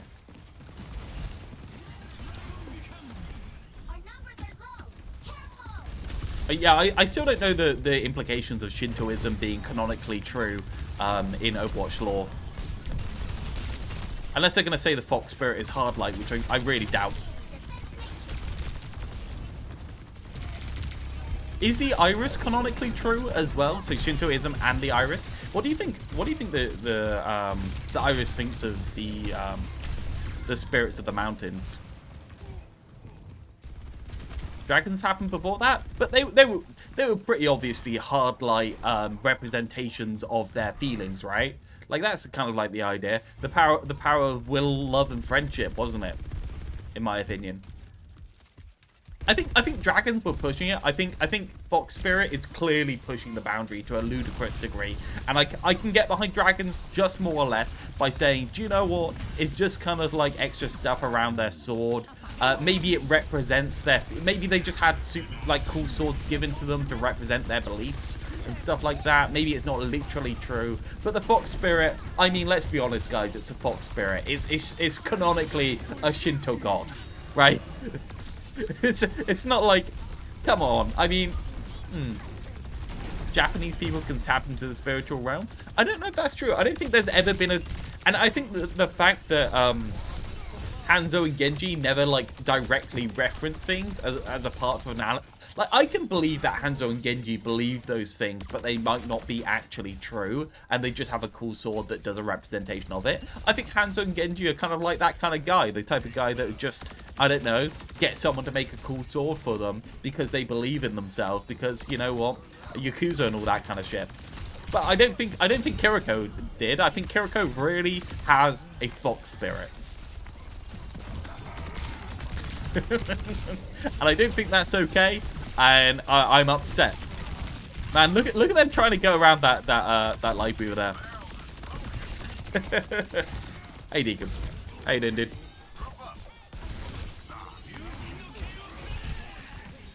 Only Shimada can control the dragons. Who are you? To Genji? Yeah, but you know what, Flute? Do you know what I think that is? I think they have a biological lock on their sword that means that you can't release the sword with the extra power unless you are Shimada. That's what I think. I think it's blood magic. That's what I think.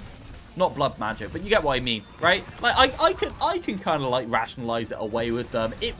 I'll admit it was the most bullshit out of all of the kind of like explanations of things being non-magic in the past. But still, like, I could kind of rationalize it. Now it's a fucking Fox Spirit. Let's be honest. Only the Shimada know the answer to dragon capture. Blood-bending avatar moment. Yeah. Blood-bending. It's a lock, and only people that are part of the family can release the extra super powerful part of the non-magical sword. In my I think that's reasonable. You can be okay with that, right?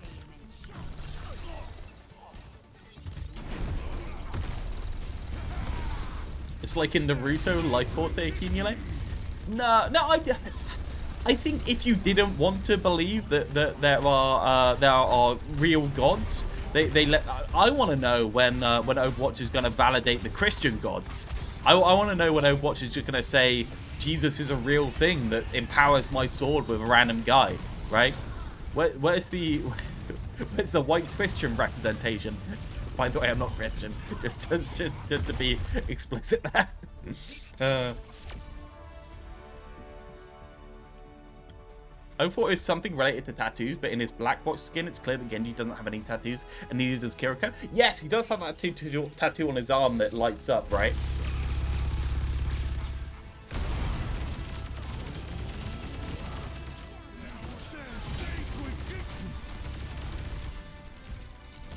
Mr. Truth just got auto banned for typos.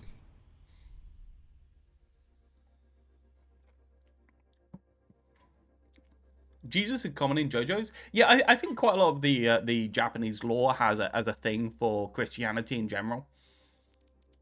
But I think it's more a thing for like historical and kind of like deep mysticism, if you get what I mean, more than Christianity.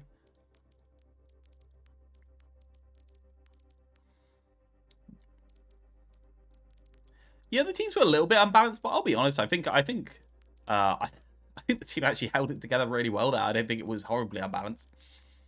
I know, or if to play against hit scan players, just pick better people on tag roll and you'll be fine, right? Gonna leave for one game? I suppose that's okay if you okay.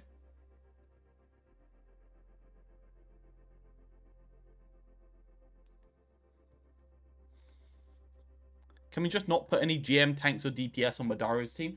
Yeah, can we just not have any GM players on one of the... No, that's not going to work. We have too many GM players. We already knew that.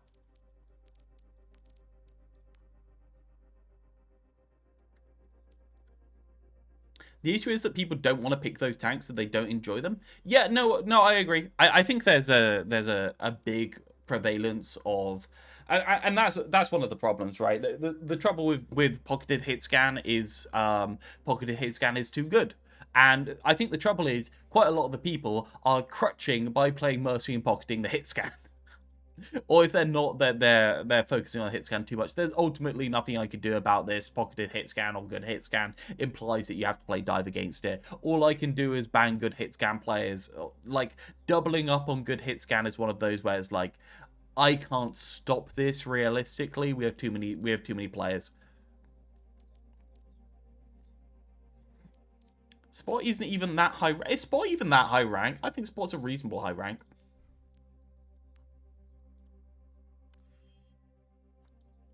Pocketed Tracer, the only way to sell it? Yeah, nobody plays DPS against them. What rank is Spot? Is Spot gone offline? Yeah, I can't look. Spot is Masters last time I checked? Yeah, exactly. Not crazy high. Don't get me wrong, they're good. I didn't say they're bad, but yeah. Problem with tech in Overwatch is that there's no side effects of it all. Do you think Hanzo's... So do you think that Hanzo's sword, when he pulls out the dragon, should sap his life force through his tattoo, right? I was thinking of joining these pugs soon. Well, you're invited if you want to join. Absolutely fine if you want to.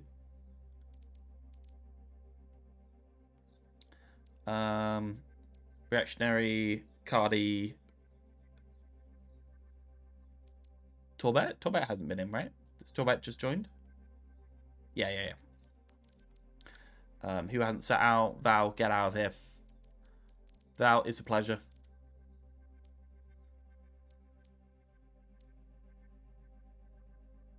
I've been in the past 4 games? Yeah, get the fuck out.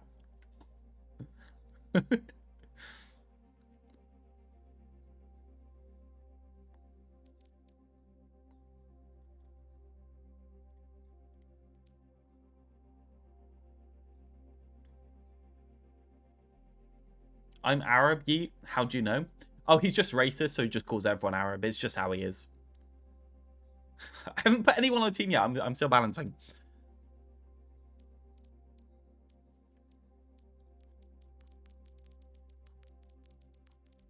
I mean, the power levels in Overwatch don't really matter because Overwatch has no lore. Overwatch just has world building. And the thing is, Overwatch world building has been so good that it's been okay. I mean, it doesn't have a story. I guess have lore and world building. Right, I seem to have randomized this into a horribly... No, actually seems okay, to be quite honest. Oh, Mace to Face. Hello. Let's get somebody from here out. Let's shove Madara out. Career profile is private. What a life. Man, what a bad feature. Mace to Face, who are you? I have already added you, so I know who you are. Are you Zenzo?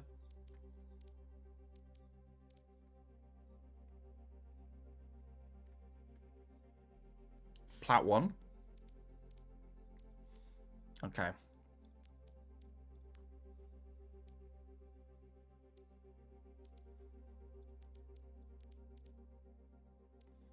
gonna go with that. One more wheel on this spin, and then we'll go onto a different one. Oh, your goal 4? Who's Face? Eigenwolde. Eigenwolde. But I fucking love these maps. We get such good maps today, man. I bet everyone's unhappy. Tiefling, you happy to not have to play Eichenwald?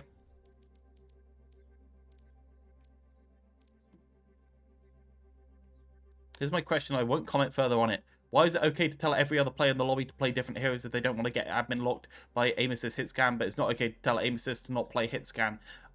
Because I have told aim assist to not play hit scan in certain scenarios. The trouble is when you have people that are equal skill against them, telling them not to play an individual hero is kind of like a drop in the bucket. There are worse maps on that wheel.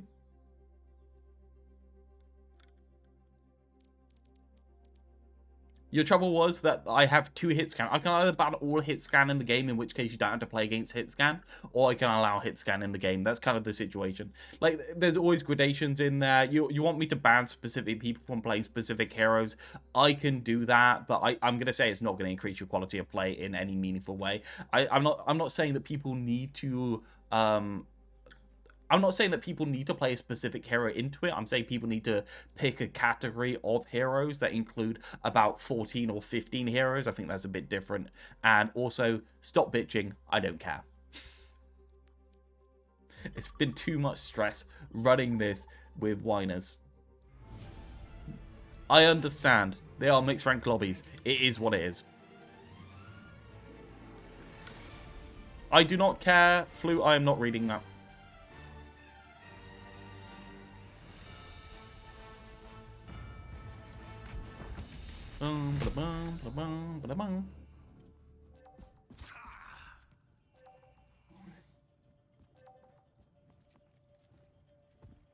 At times, I can almost hear the voices of those who lost their lives here. I'd get a bigger sword if I were you. What counts is the sharpness of the blade and the mind of the wielder. Can we make a thing to where once a day you join Pugs, and if you get diffed in a match, that person gets to designate rules for future Pugs indefinitely? That sounds fair. But then every single thing would be banning a hero to the point where you can't play anything. Imagine Blizzard devs coming out and telling their community they're a bunch of whiners. They've done that loads of times. They just do it in code. Yeah, they've done that loads of times. Cheaping's right. They don't explicitly say a bunch of whiners, but they genuinely do it loads.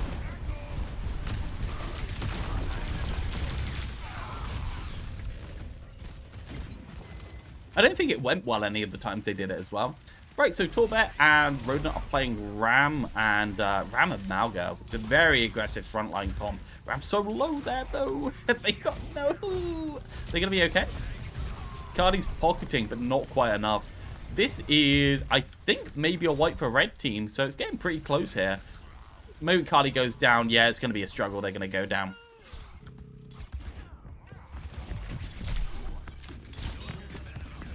The author of Bleach telling people the problems you have with my story are a matter of reading comprehension.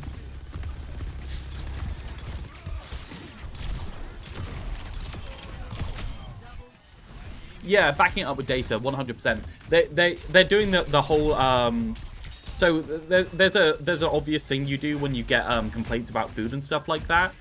You try and work out what people want, and then it's like when you ID people, or when there's a rule people don't like. For instance, like maybe you got like a discount voucher that's not working on a day, that kind of thing. You say, well, I'm sorry, these are the rules. And then if they don't accept that these are the rules, it's not you enforcing the rules, if the rules won't let you do the thing. So you kind of like distance yourself. You just like, just put authority in a different thing that allows you not to do it. And I'm agreeing with you, that's really silly. But however, I can't do that because of the rules and other things like that. You kind of like displace the hatred away from you because you know things are going to go a lot worse if they have an individual person to complain about. It's a good strategy by Blizzard, genuinely. Yeah, only listening to data is bad as well, but I think that's different than that's not necessary for the strategy of quoting data in order to blame things, right? What you're yapping about? Blizzard gaslighting their player base.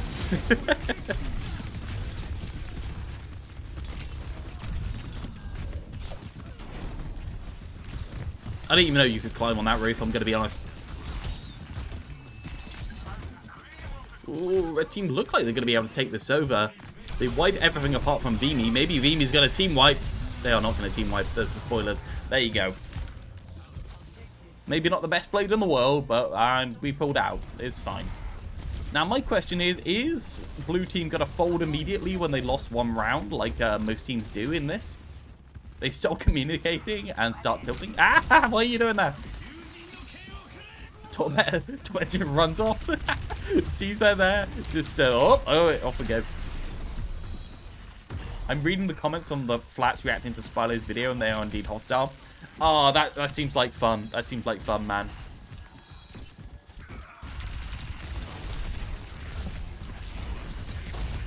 Maybe I'll react to all of them. Maybe I'll react to flats responding to Spylo's video. Because I haven't actually watched Spylo's video on stream. I watched it off stream, right? And then go through the comments and mock the rivals players. That sounds like fun. That sounds enjoyable.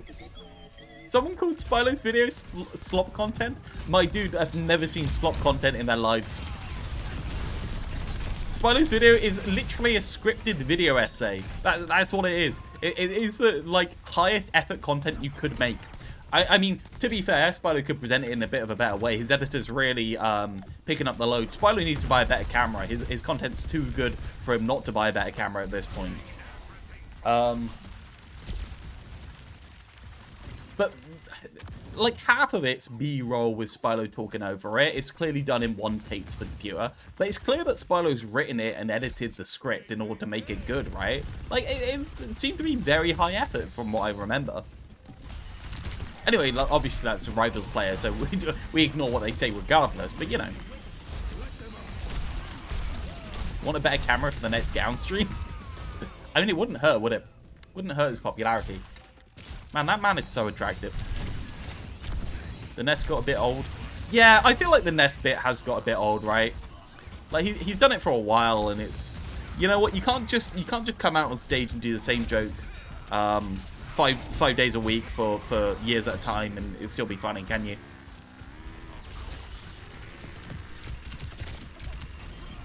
Very summarized the 2 key points. Yeah, I remember it being really good.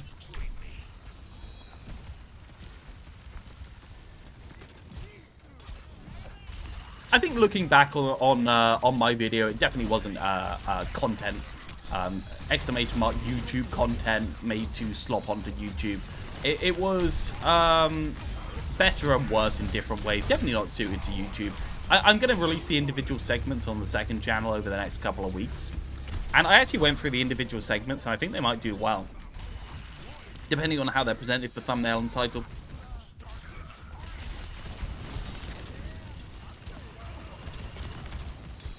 They seem to think of a bit of criticism is equal to murdering your entire family.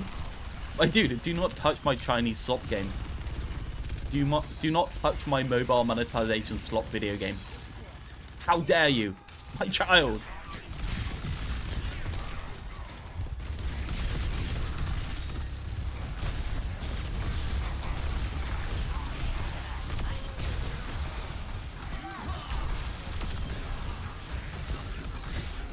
I've actually commented that on a new YouTuber who made an hours-long video that it would be better if she had split up into smaller uploads that are more focused on individual thoughts. It's a difficult one, right? Because I think the whole video that I was making was on one point as an overarching idea. And it's very hard when you want to communicate that kind of an idea to split it up, because you need all that backing, especially in hero-based shooters where quite a lot of the arguments build on each other. It's difficult, but yeah, I have reflected on the video. I think it'd probably be better split up into individual parts. Each section was of a very high quality, even to a person who doesn't Overwatch or Rivals, so I think it'll do solid. Yeah, well, we'll see. We'll see.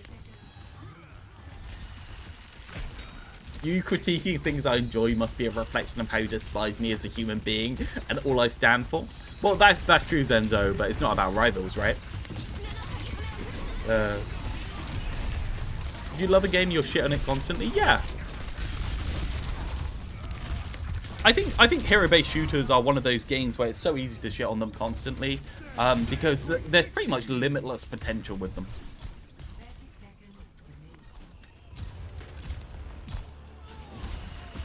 I would personally probably have uploaded the smaller segment first and then do a big video to reference the old ones where needed.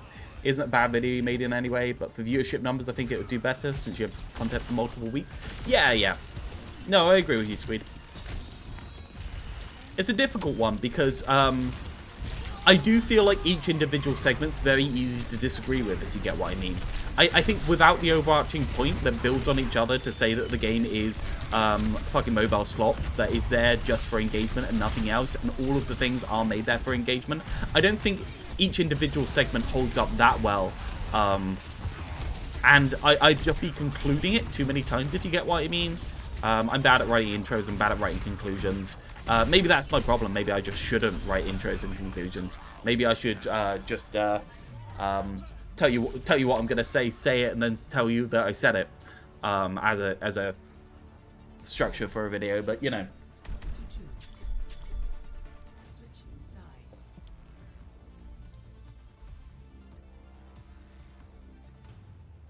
Put one key point in the shorts and having multiple of those, and they will link back to the long film video.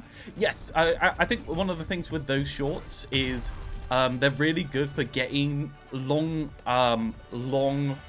watch time viewership from a couple of thousand people, and then that boosting the video into the algorithm. The thing is, the video could still do well if I reference it with other things. Why? Someone plugged your video on Flat's video of Spylo's video?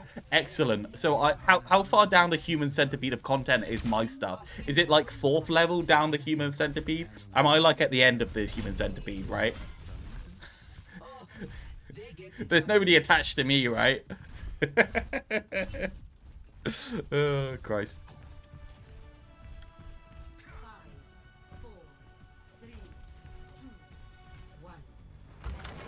I'll be honest, when I released the video, I was burned out enough on making it that I didn't want to do anything else with it.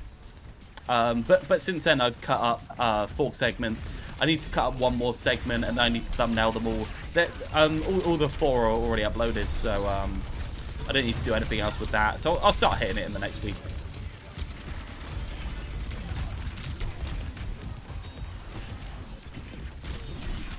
Someone plugged the video on Flat's video or Spylo's video, man. Ain't nobody watching that shit. I think in terms of Rivals, I didn't want to be that guy hating on Rivals, right, for months at a time. I really wanted it to be an even-handed critique, which you can't do if you're constantly hitting it over and over and over again. It's so difficult. It's really difficult. I thought you didn't care what others thought of you. Of course I care what others think of me. If people invalidate my ideas just because they've heard something else I said, I care about it. I mean, I don't care about pissing people off, but I do care about people not listening to me. If people are mad at me, that's fine. If people are mad at me in a way that causes me to get less viewership, I care about that. We can do one of those reaction mashups to a row video. Yeah.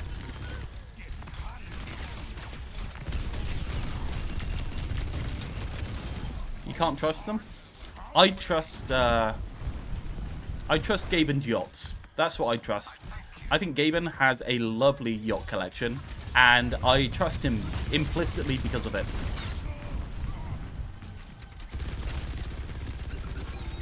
Gabe.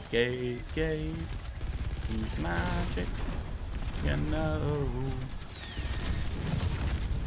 So red team have been holding really strong here. Like, they almost pushed into third point, but blue team's struggling to get a grasp on the game. Bob on the Orisa. Oh my god.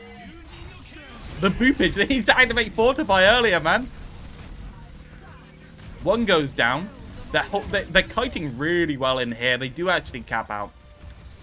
We're okay. I thought this was going to flip on the first one. You can have many yachts without noticing when your main ship is sinking. Overwatch 2. That's an analogy of some sort, but I can't work out what you're going to be saying. I wish you can turn off all screen indicators for getting hit on tanks. You know that 90% of shit in game will hit you anyway. You know what I think you should be able to do? I think you should be able to turn off hit indicators on Marvel Rivals when you're standing in an enemy cloak and dagger roll.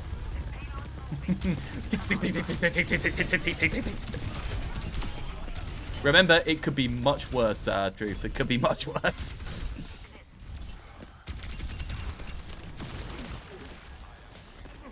It's insane how they managed to build an entire lucrative economy off people gambling for fantasy pixels. Man, people fucking love gambler.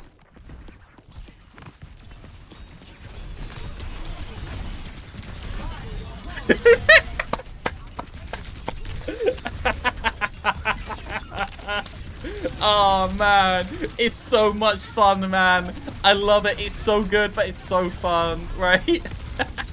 Oh, I love it. Just shit out his entire kit onto the enemy team in one burst and get 2 kills. Man, it's so fun. It's so fun. We do need to reduce the power of that. I think what we're going to do is we're going to make the spin last a little bit less time. So you have to activate Fortify early. That's the kind of Orisa gameplay I love. Exactly. It's so much fun, man. It's so much fun. And I will say it does feel completely inevitable when you do get hit by it. So we do need to turn it down. But still, I love how people have finally worked out how to play with it. It is so good. It's so good. It really makes... the fact that Orisa can put out so much pressure that people have to use movement abilities to try and get away and you can chase through it makes the ult so much better, man.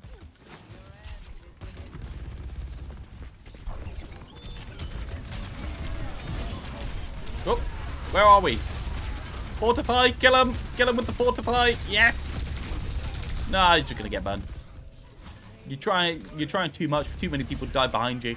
I think Reactionary went down early. What are people's opinions on wave respawn nowadays? I feel like wave respawn was fine-ish, but didn't it solved some problems, but then caused others. I don't really know. I don't know if it's good or bad. I don't mind. Yeah, it's one of those like interesting things.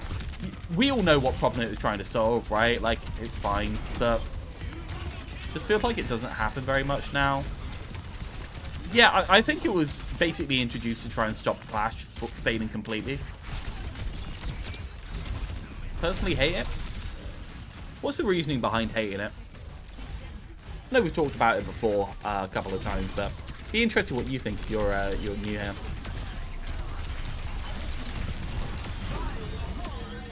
It's just one more lip. Yay! I want to spin my wheel. Wave respawn's one of those things that I think it's done the thing it wants to do, but if you're in a contest scenario, it can make the contest worse in a very meaningful way. I do hate killing a tank at the end of third point escort and they're back 6 seconds later. Yeah, it makes recontest and getting back to the point worse in certain scenarios. But it's clearly not designed to do that, so maybe that's an individual map design problem than anything else. Fortify!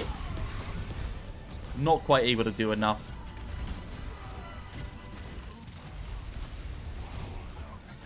Oh, here we go. Lovely stuff, red team. Beautiful. Very good tanking from Torbet, though. Made every mode feel a lot like second point 2CP, the frustration, I mean. No, I agree with you entirely, Sunny. Sacrificing himself for the greater good, yeah. Actually, a fairly even match. For all of my faults, I think that one was fairly even. Obviously, I have no faults. I'm impervious to faults. But, you know. Right. We have 1, 2, 3, 4, 5, 6 people here. Problem they try to solve is people dying one by one with happens. Only people think how to take fights in this to affect 98% of players. Extreme handholding. Yeah, another thing I think is that the thing that they're trying to solve, staggering, is also the level at which people stagger is also the level at which wave respawns affect the stalling in the worst way as well, because people struggle to finish fights in a reasonable time, right? So like the staggering, the wave respawns both get hit at the same level at the same time, and they don't really, I don't know. I don't think it solves as many problems as people let on. I think it was very much with a side grade, if you get what I mean. I mean, everything's going to be a side grade in game development, don't get me wrong, but yeah.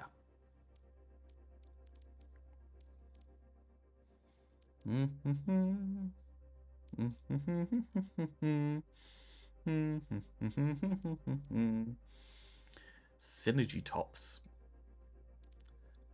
Calypso, release me from your human bonds. Cold Skin, get out of here. Calypso. South thrice, here I come. I haven't even looked at who's been south yet, so you won't be south twice, you nerd.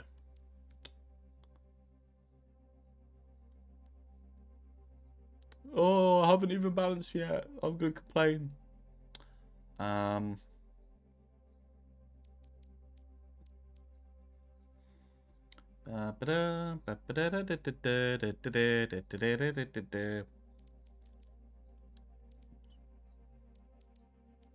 Jimmy is Vimy. Zialon is out. Cold Skin is out. Cruz is out. Yeet is not out. Goodbye, Yeet. Cool. You go now, Val. No problem. Enjoy your food. Don't eat too fast. Where actually we can go back in. I'm putting you down there since you're AFK at the moment. Tell me when you want to come back in if you do. Do you need some bottom 500 action in the lobby? Gonna warm up a bit and try and join. Clearly you need it since apparently all our players are OWL players. If I can talk. I'm really struggling with just talking today. I don't know what's happening to me.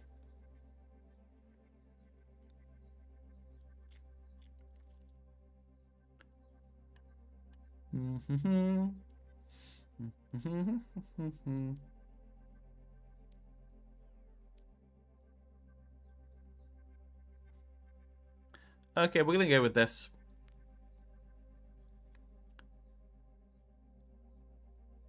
Right, let's add a couple of maps to this wheel.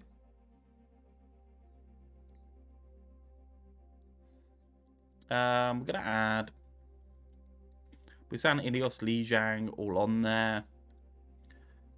Circuit, Dorado. Dorado's not on there. I don't really want Junkertown on there right now. Oh, Route 66. Have Route 66 tend to be such a stomp? I kind of want the more linear maps. I just wish there were more linear maps. Trouble is, overall, the developers have always been developing these really complicated maps at the moment, specifically because Rune, Sab, P. Because 5v5 is so awful on linear maps that nobody even likes King's Row anymore.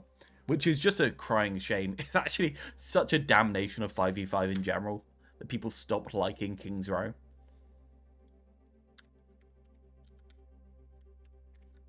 Oh, Skya. Here comes old Skya. Here we go.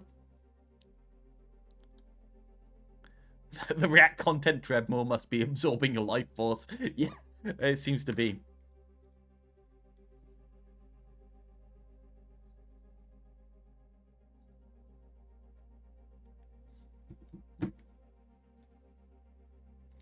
There's another Realth video plug on that flats video, Spilo video. Oh man, oh yeah, I sure am. I'm getting that double digested food from flats right there. Sorry, from Spilo. Spilo's at the front. He's the one consuming, and meanwhile I'm just here feeding off of flats. Yes, human centipede. I'll put New Queen Street on there as well. Polskaya. At least the second to last segment. Lijiang, nobody's going to complain about Lijiang, right? Lijiang's a map that everyone likes. I don't think I like Lijiang in Nepal and Ilios quite as much as other people. I think Lijiang's fine. Put on New Year. I think New Year's pretty. Torbet, Junk, Tiefling, Flute, Bob, Cardi, Reactionary, RD3, Calypso, Tig. Oh, God, no. Let's get some over there. Let's do that. Synergy now. Your Synergy. Is that a new name? Still private profile? Yep. Change your name in the middle of Pugs. What's happening here?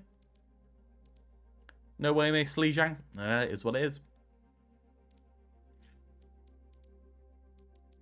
I don't want to throw Cardi's game.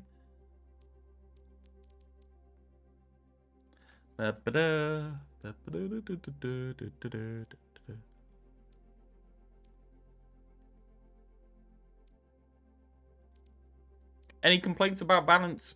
I didn't want to throw that hat into the ring. If you throw your hat into the ring, you have to make exact comments about what you would do so that I can blame you if it goes wrong. I'll be inting the whole game to get your ass.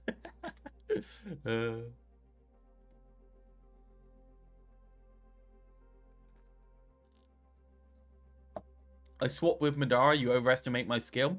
Maybe that was on purpose. Maybe I was D-ranking Team 1 and ranking up Team 2. I don't know. I don't think I overestimate your skill. You're very consistent. Watched a couple of videos about science of Overwatch heroes and it's a mess. Link them in videos. Be interesting to have a look and see some bad commentary on Overwatch. No commentary? I guess we go. I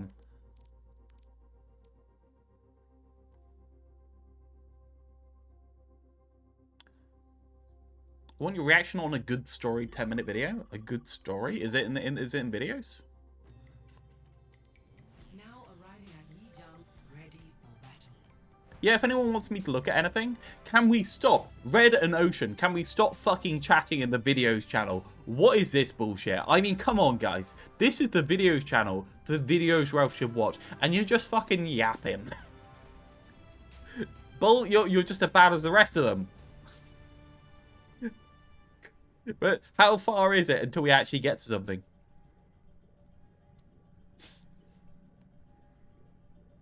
You know, bot to pin links. No, Tiefling's right. It's really not that hard.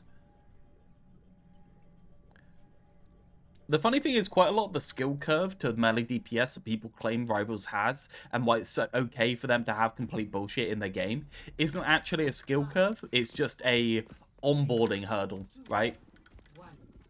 Put Didact on. I thought Didact was going to be able to support. Okay, right. So we have seeing junk on the junk map must be quite fun, right? If there was a mod to tell people off, maybe we'd stop. Maybe I need to mod some people. Maybe I need to get people. Somebody just responded to me on YouTube.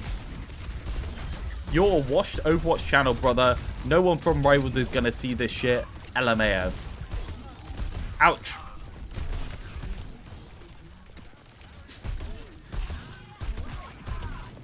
You okay, buddy?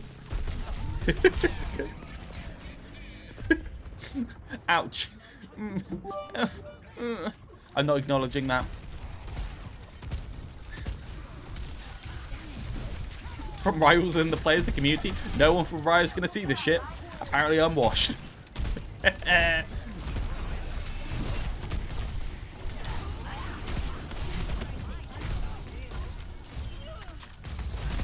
The status quo is to chat about the videos posted since that was a thing. The trouble is, people post a video, right, and the video's Realth should watch, and then other people make a comment on that video like, oh, that's really cool, and then people start chatting because people are chatting in there.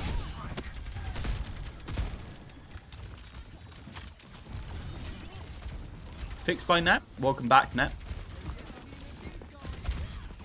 Kill him. I knew Junk would absolutely dominate this match. They just need to basically hold left click down the alleyway, and they murder the entire enemy team. Oh, Didac 1 HP there.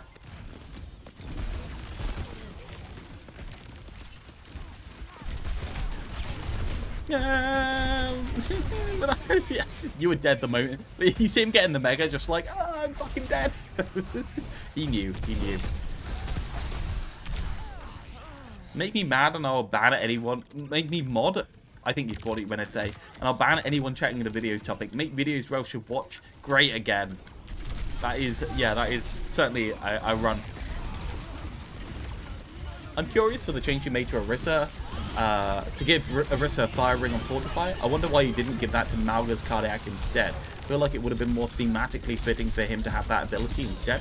I think Malga already has enough initiation on the Stomp and enough threat in order to make it so that people want to use abilities defensively against them. I think Orisa needed a lot more impulse, and I needed a way to get that impulse into the kit. So that's essentially the reason why. There's no reason why Malga couldn't have it on Cardiac. I think it's kind of be putting a hat on a hat, right? The Cardiac's a sustain, and the Stomp is the aggression, right? I'd rather put Firewalk on Malga than I would put Cardiac then.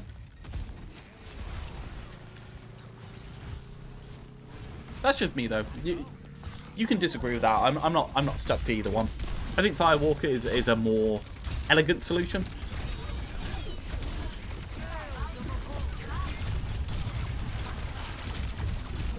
I think I've proven to be a fair and responsible mod. Do you know what we should do? We should allow the previous mod to select the next mod whenever I need one, right? Obviously with my veto, but we should make it so that it's basically again, a human centipede of modding, right? Passing the torch, yeah. Random, who do you select? Let's see if you have a good choice. You want to see my tank character idea someday? It is a stance-based tank. If you put together a good summary, I will read it. I honestly probably don't have enough time right now in order to spend time chatting with people like I did previously. After the Rivals video came out, I've really let myself go in terms of actual content production. But I'm happy to read it on stream and stuff like that if you actually want to present it, or if you can summarize in a 20-minute way. I'm happy to do it. I won't be chatting for hours anymore with pretty much anyone.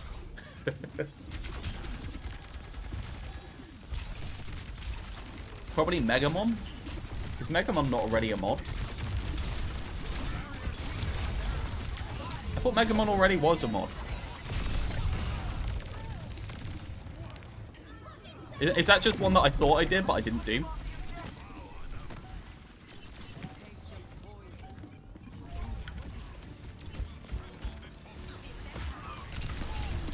I need Megamon to post in chat so I know his actual Twitch name. I meant on Discord. Okay, well, that makes sense. Freakies should, yeah, freakies are excluded by default. Anyone that has freak in their name gets. Actually, Megamon does have freak in his name on Discord. Ooh, that's problematic. Jesus Christ, Red Team absolutely crushing back through. I feel like most of this is just Bob using Orisa properly. It's 90% of the community. Yeah, it's 90% of the people that are actually active in the community. Yo, Bob, do this in ranked, thanks.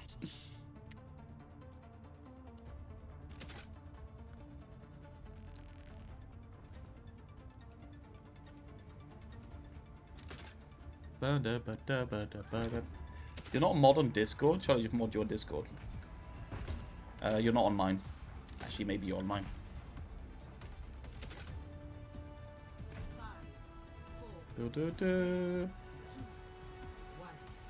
Oh no, don't. Is someone scared of that? Is someone scared of that idea? The guy argues more than me, bro. Yeah, true. No, we've actually said before. We said that Random likes that level of responsibility since he's still able to argue without having power. No. It's okay. You don't need to be on Discord. On stream, I need swift and decisive action. But on Discord, I need a steady hand. I have the resolve. Very nice play from Reactionary. 2 great knives there, just absolutely destroying them. Both of those knives resulted in a kill, just picked apart the enemy team.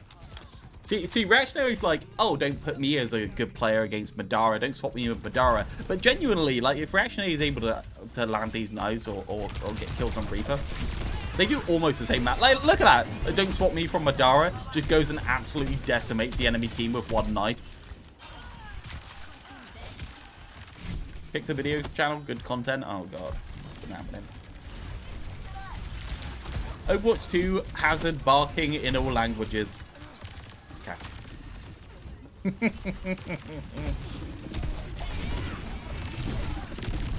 See, he lands a knife and he fucking commits every single time.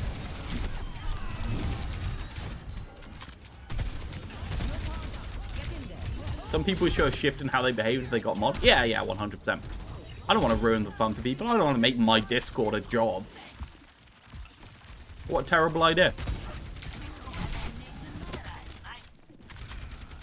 It's a necessary sacrifice. It may be a necessary sacrifice, so we'll see.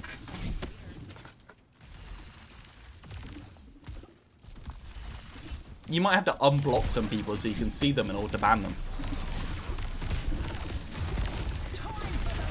Chat range UI is so good. Yeah. Why doesn't she have it in game? Yeah. Oh, you got screwed. Wait, that didn't hit? Oh my god, he held it way too long there. Could have just stolen Reactionary. Man, this brawl is so good from this team. The brawl backed up by Junkrat. Oh, it's terrifying. Reactionary just commits so strong.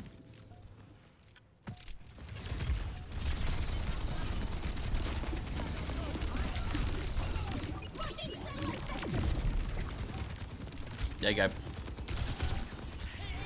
Random has spoken. There you go. The trouble is I don't need stream mods. I need Discord mods.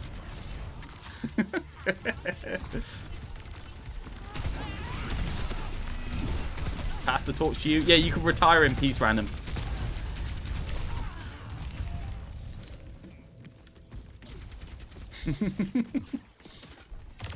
I got an ad when I went into mod view. Oh, that's funny. Time to set out for 2 minutes. Man, I hate Twitch ads. I hate them with such a passion. Let's go back to Reactionary. Absolutely clowning on the enemy team. I'm guessing that was a knife on Torbet there. Crazy good. Didact dying to the reworked Hanzo.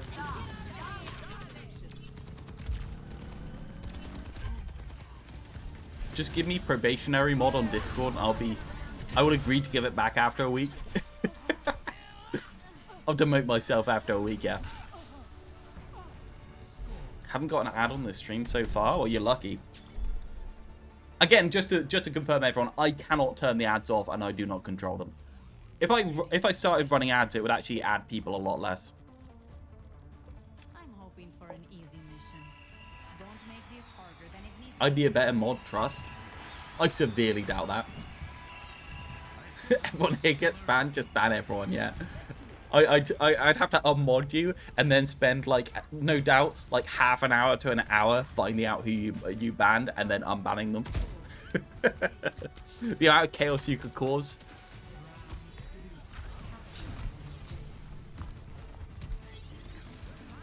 I give people funny names.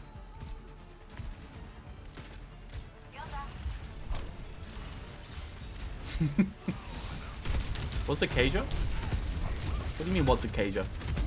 Cager's a YouTuber. He's actually been making really good stuff recently. I'll link him.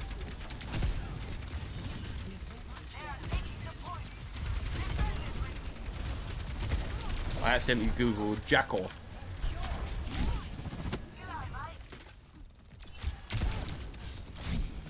There you go. That's okay, drop.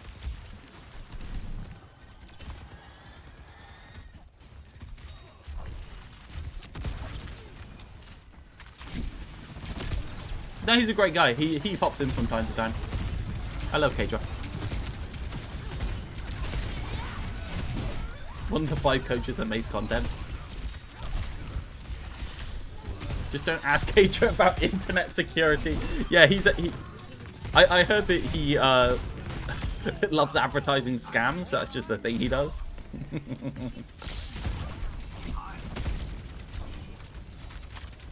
For the people that don't know, Kadra got scammed by somebody claiming to be paying him for advertisements on his videos. They did look reasonably legit in there. He found them on Twitter, and they look reasonably legit.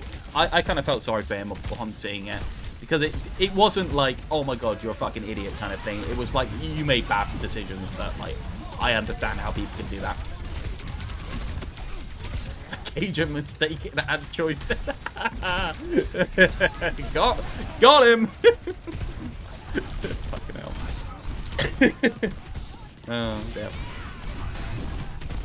One might say oh.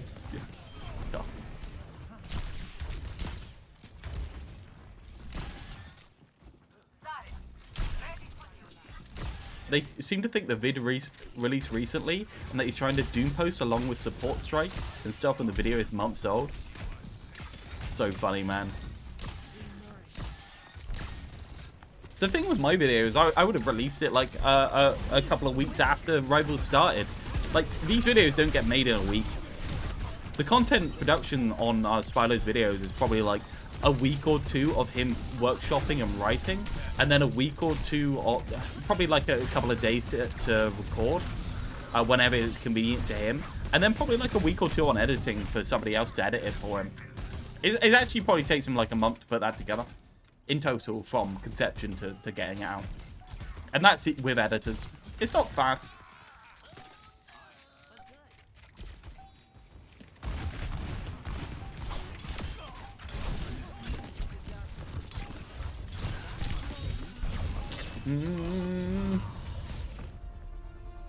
Lovely stuff.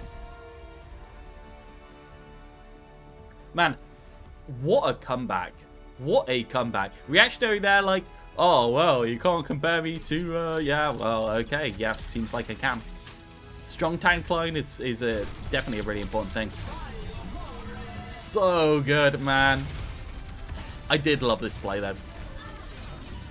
I don't know, we somehow managed to make Orisa exciting. I don't know how we did that, guys. All we did was put a bit of movement into the kit and give him a little AoE, and now they're really fun, right?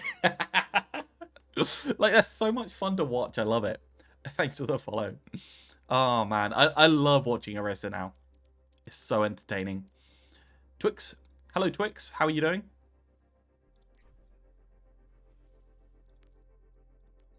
Blah. Blah, blah, blah, blah, blah. Okay. Twix is a friend of mine. I didn't realize you had friends. Proud of you.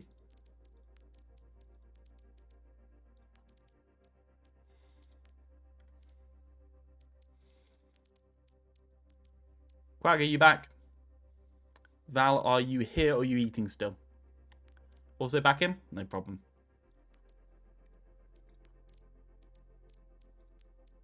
Right, let me see who's been waiting a while, who's sat out Rice. And who is not. Megamon has sat out a couple of times, but they're in. MFW TP destroyed and I'm flanking. Also known as Thrice. Is back in? Yeah, back in. Where's Thrice to? Man, you guys really don't help with your names.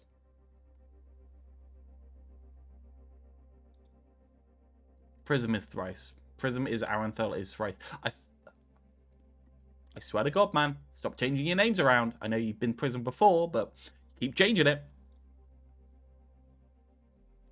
The shade of Aranthal. I can swap out to my Cruciform account. No, it's absolutely fine. Just put brackets in the Discord so I know who you are. if you change anything. Man, my brain just does not work with names at all, right? I said I did a bar shift on Thursday. Could not remember a single person's name the moment I exited the building. I actually had to look at the rota afterwards because I'm going to work with them again in order to work out who the hell they are, because I don't know, dude. I don't know.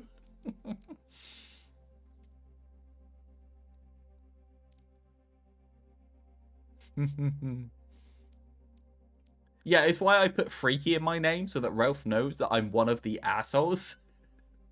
Or idiots. May I say? Sorry, assholes. Probably too strong of a word. They'll take offense at that. They are assholes after all. Didac, Bob Ross, Tig, Torbek, Quag, Prism, Megamon, Vimes, Yalon, Rodent, Coldskin, let's Twix. Okay, so Didac, Bob. Hoodlums, yes, Hoodlums. I like that. I like that. We love Mega Freaky. Do we love Mega Freaky or do we love Megamon? You think I'm an asshole? Well, don't change your name. Who's random successor? Megamon is random successor. We'll give it a week and then Megamon can name a successor as well. Obviously, I have veto, by the way. You can't just do anyone.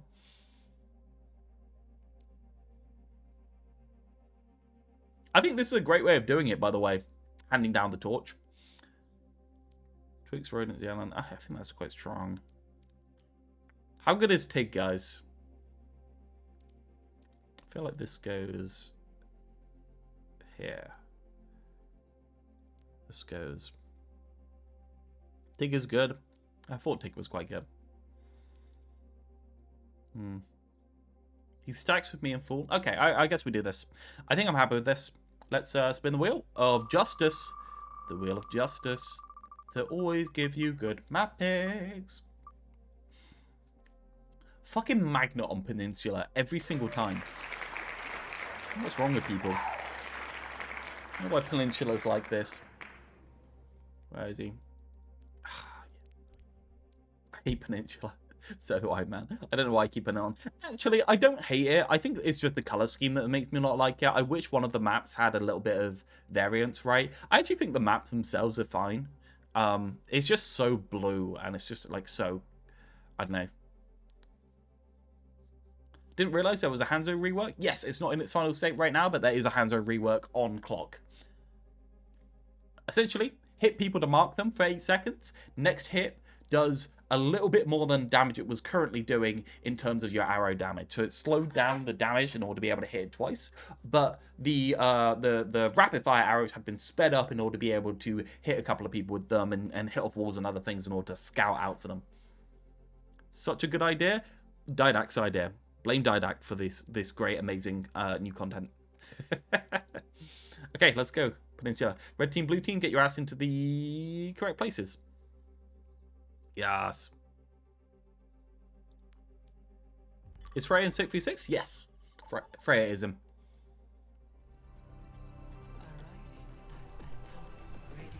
Balance for 200 health pools as well.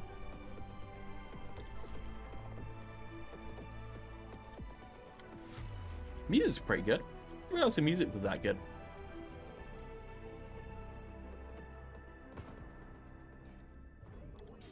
Don't know why I turned everything off in the background.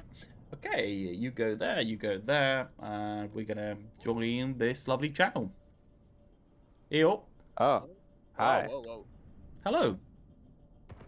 Oh. How are you? Talking about Flute burning his hand. Right, so I have Reactionary Flute and Ratcliffe here. In the commentary channel. Let's... Yo, yo, yo. No Don't one's accident bet on the AFK? teams yet? Oh shit.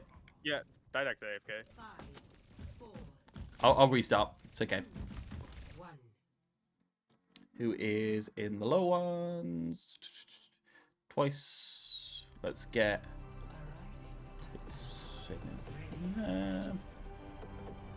get Synergy back in instead of Didac.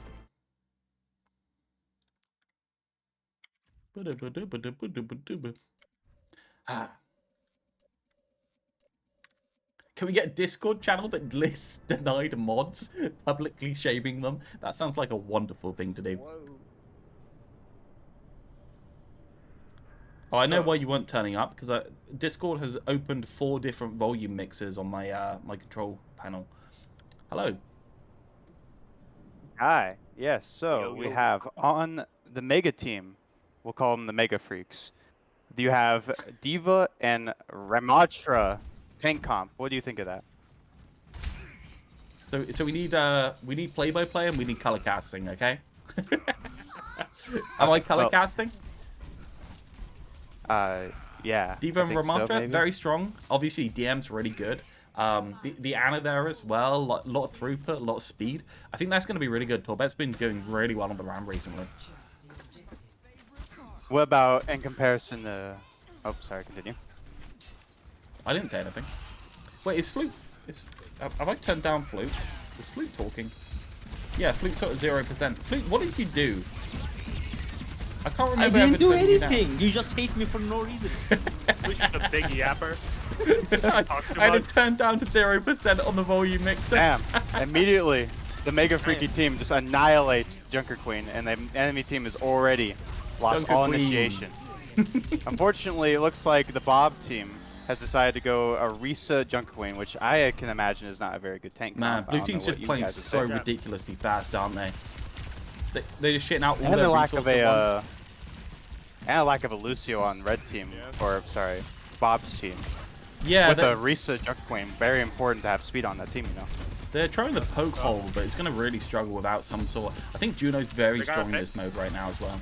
Although the Lucio goes on early, so Red team will just win by isolating targets and deleting them.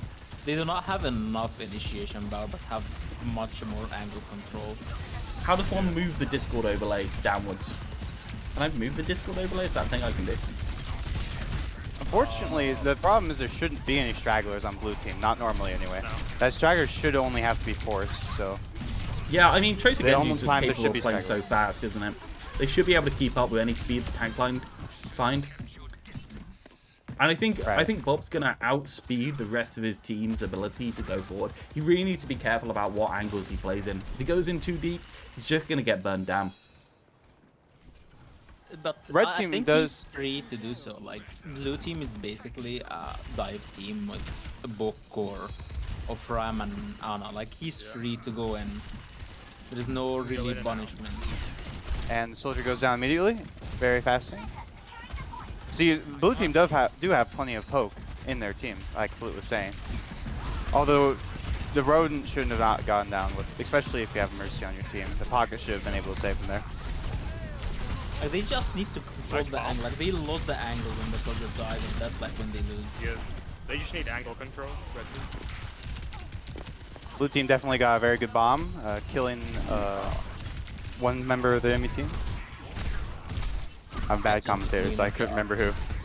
It's just a clean up. And can they get the stagger on Junk Queen? Nope, the Junk Queen gets out, maybe? But still Vimy, the tracer, on the right side. Oh, Vimy actually gets the stagger. Oh, She got the stagger. I found out how to do it. Bob's team's definitely going to be waiting. Cool. I have moved the Discord overlay slightly downwards. Fight keeps going. They just keep getting the stagger. Alright. They are Blue down. team's going to the blue spawn team. doors. Yeah, the problem holding? with blue team now will lose you. It's only a very Although it's approaching And the they spawn. need the reset. a limited amount of time They until need red to team start reset. tilting at this point. He hard feeded. Yeah, they're, Yeah, Ah, they really need to fear the set morale the board fight. now. they might. Unfortunately, blue team is down 2 now. Oh, the nano goes in. Pop a nano. And the Brutal. sleep there. Oh, Absolute There we Silent go. sleep the ulting Junker Queen. Full clear. They just full cleaned that up. clear. You know, I'm speed nano they play ram. fast brawl. It's crazy good, man. It's crazy good. Bob just walk around the skin getting double ulted.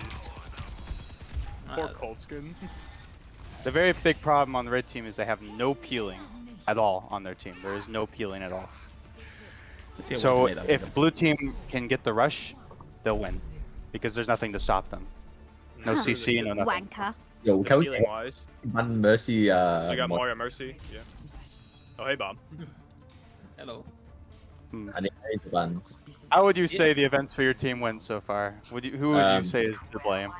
Well, our backline isn't a backline. It's 2 random idiots walking around doing nothing. Well, you've also swapped to Okay. speed now, so hopefully you can get in and out a little bit easier. Yeah, hopefully. Ooh, with the Juno, that's a very good pick. Well, I good now. It How has a about- lot of Yeah. potential as well. Fuck you, flutes. Quack thought about moving to moving to Life Weaver there. I think they're enjoying the Life Weaver.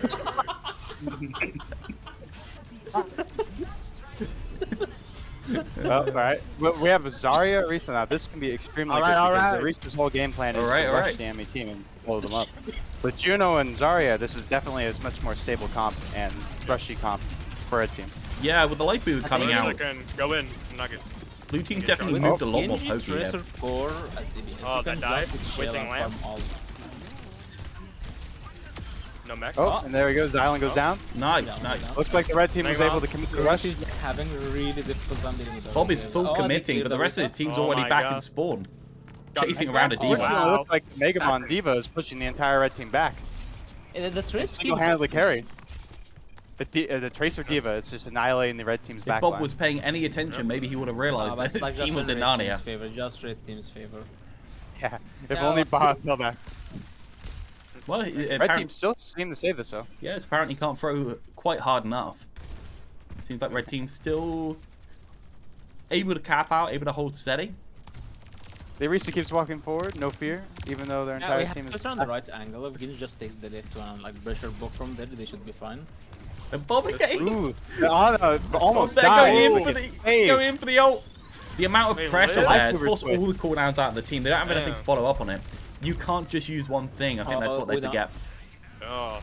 Fortunately, a Life Weaver's not saving the Ana. He's still going. He's still going. Bob has no fear whatsoever. We lost this slight edge in the dive department when we swapped Lucy to the.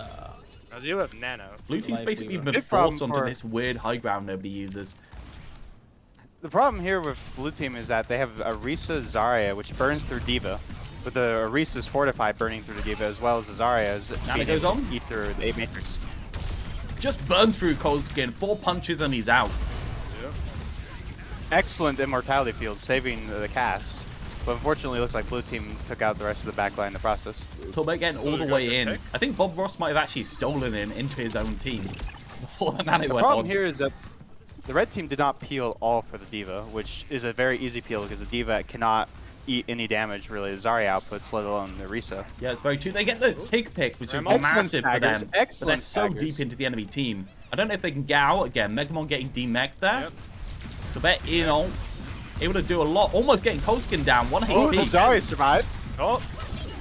They No, sneak down. out. Oh god. my Yeah, God. Tolbert. That spear might have saved him. They're burning Alright, everything. get out. Holy shit. The block. Oh god. Red They team do definitely burned a lot. eventually Let's get burn to that. through them. They burned, yep. But then again, it takes a couple of volts. Then It again, takes Blue the grab team and only it takes has the blade. laser beam. It takes the Many ults were burned. hammer of dawn from red team. Look, Rodent here on Blue his team regrouping? his funny flanks. I believe red team has it in the bag. Interesting swap to the Life Weaver, but it did save the Ana in that last push against the red team performed. Unfortunately, they're letting the Diva walk into their enemy backline. Bob has been isolated. Oh. Bob uses ult. And it does. Oh, the red team stabilizes down with Bob's blade. ult, allowing him to survive and tank all the damage so that his team can kill everyone. Really nice stuff. Rodent's just kind of like picking Oh, them red from team's the going for the side. staggers. He seems to have swept them all into a corner somehow without even doing anything. Red team just has Team so much staggering? more poke, Oh, so what that a if sleep. the blue team can't isolate a target, they lose. Yeah, the amount of Red team's able to rush him. I think Speed's done a lot for the red team here. If you got any coordination, Speed becomes so much stronger. It's almost like when you have a Mercy Moira backline, it's way harder to win. It's a One throw like thing. backline. Sure, they have BAP and Juno, so they got speed and high heals. Plus good poke. Beautiful Oh, stuff. looks like Right, even out. I actually don't know who's going to win here. This is actually really close. I think if red team can maintain the stability of their comp and not get isolated at any point, they'll win this. If blue team Yeah. can find a way to isolate a target and Yeah. kill them without getting burned down themselves, then they can do this. But Yeah, playing I think Diva into Orisa Zarya here is definitely not going to be an easy thing to do. If blue team gets a pick on the BAP or Lucio, then you can just Yeah, it might Oh, just fall down red to team who's switching. able to secure the middle first off. Moment you secure Very the middle. interesting switch by Cold Skin, going the Wrecking Ball off the Zarya. It Why leaves they're Bob adding Ross dive very to their solo. It's interesting here. Orissa's one of these Ooh. characters in this mode that requires a load of resources to do anything, but hits so hard and fast that sometimes you can just leave them to themselves to just die after they do their pressure cycle. Both teams lost the support. Oh, blue team loses 1 DPS. Oh, looks like red team takes this. Red team's cleaning this up. It looked close for a little while there, but I think Bob Ross got into the backline, bought the first pick onto Xialon somehow. No. The ball swap. As long as yeah, the ball is just not a very easy card to kill. So once they lost one of their supports on blue team, the ball just eats. They lost the Ana, which is what you would be able to use to stop ball here with the support. Yeah, it's difficult with the tank line they have. It's a very aggressive tank line, but doesn't have a lot of peel for the back line. You don't want to be using things like the flux there. Bob goes in. I got one. Annihilates to Lucio. And Red he team ball lives. comes in this cleanup crew. And Orisa's just able to get a pick before the blue team does, and they immediately crumble when they do. I'm just being a complete L spectator, honestly. I'm just getting lost. I swapped onto Torbet the moment they dropped off of the high ground into the little bit and started AFKing, and I missed the entire fight. See, I think what the idea behind the ball is the ball just cleans up after Orisa gets a kill. Yeah. They burn all their cooldowns on the Orisa, and then ball goes in and kills everyone. It's very all-in, Because but it seems to be quite effective if it breaks the enemy team. Yeah, if blue team can prevent themselves from dying to Bob's assault and he loses fortify, blue team wins. Unfortunately, they keep getting picked off, so they keep losing. What, Torbet? What are you doing? What are you doing over there? She gets stolen. Oh god, both the tank Blue line team down just- for blue team. The mental's been broken on blue need team. to just set up their book on a high ground just for them to push from it. Yeah, And they need to keep Vimy or the Tracer. If they they need take to the force wide, red they team have to to do come to it him. carefully and try and hold it for a while. Like they have so many resources just to deal with Cold Skin, and that's just giving Cold Skin See right there? too much Bob value. overextended and he almost died there. See, they just gotta force red team to overextend because red team has to rush them to get the Yeah, pick, and they if don't there's get anything the that pick, Bob's have good no at, cooldowns, they lose. it's overextending. Exactly. Unfortunately, they don't have much of a choice now. They have to touch. Just So get they him to might do the be thing he's over good at. now. Bobby's pretty low. we He can can go go down down here another- very low. Ooh, this bomb? What damage Bob goes down? That's a big. Ooh. The amount of space and damage that bomb from did. it. Incredible. Space free. New Well, team actually, come not on, got much to fine. do. Maybe they have to pop the ram ult here. If they survive, but without the ram ult, they're still in a little bit of trouble, to be quite honest. 99, the ram ult there goes goes the ram on, ult. but they're still very low. Supports are still coming. Tanks are just so low down there. Torbet 1 HP. They're going to get killed by the ball. They get another form. Locky on point. Oh, red team uses Lucio. It's an interesting beat, but It's over. is it going to be good enough? There's no way. Nano No, goes the in reset got the onto rush. the cast, but I don't think he's going to be able. Yeah. He's been booped Nah, around. yeah. He's been. Oh my Picks god. is not enough. It's so interesting the amount of movement they have there where Orisa and Bull on the same team. Bull can kind of boot them and now Orisa kidnap. Crazy. Such a good tank Bob line. just cleans up. He just cleans up after the Orisa gets a pick. Now that Bob has Wanker. worked out how to actually play Orisa, I think I'm going to have to turn him down a little bit. Because Main they tank might, differential. they might be a bit too strong when they're actually played optimally. But that is crazy that it's finally been worked out to a good degree. I love watching You it. heard it here, folks. You heard it here. Orisa nerf's coming. We got off Mercy the nerf. Moira and we started winning. Coincidence? I think Hey, not. buddy! It's crazy how that works, isn't it? talk shit?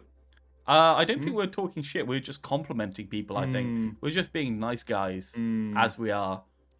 What were you on? You on Soldier House Your again? words will be reviewed later and there will be consequences.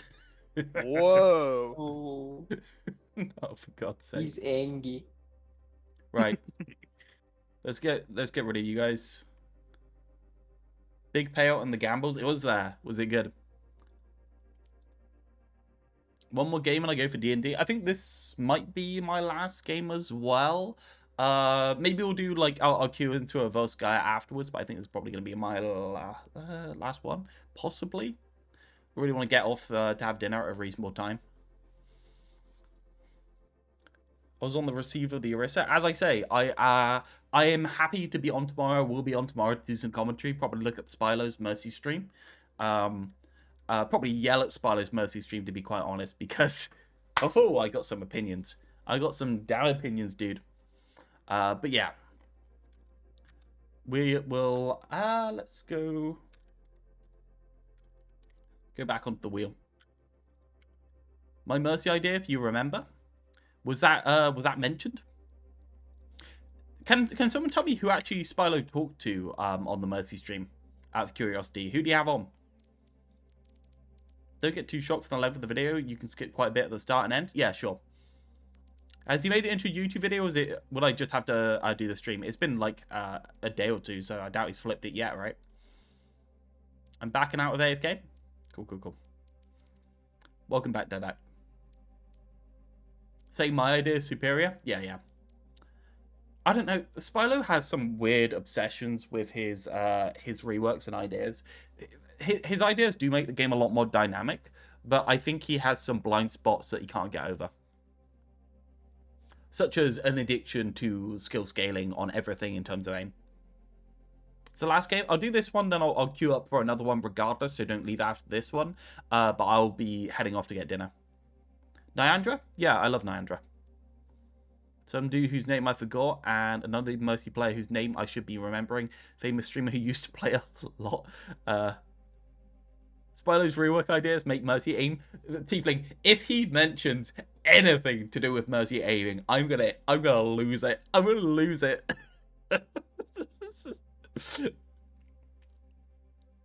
Yeetle and Scarcity? That's an interesting cast. Genuinely really interesting.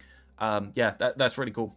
It'd be interesting to hear the conversations. The good thing with that stream from Spylo is quite a lot of the time people come on with preparation. They don't just turn it on and yap. They actually think about things they want to say before. So it's actually quite dense in terms of their opinions. Instead of podcasts where people just turn on a podcast and then just like, I don't know, just like yap and don't even prepare for it. So I think that what Spylo did with the last one, this one, is really good. We're going to be doing this one, though. We're going to be doing one more, but I'm going to be turning off stream for it, okay? I have not balanced the lobby yet, just to confirm. New Queen Street? I like New Queen Street.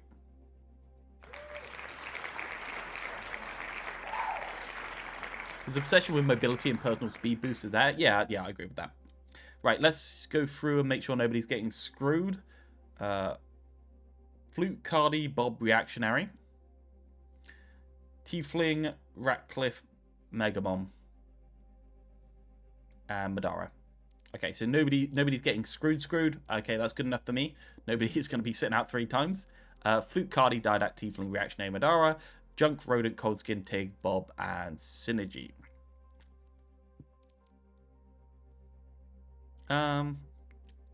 It's always hard with Bob and Tiefling because one of them inevitably will try and pocket Madara. At least I have to balance around the expectation that they might. Kappa Kappa. Okay, I actually think this is good, right?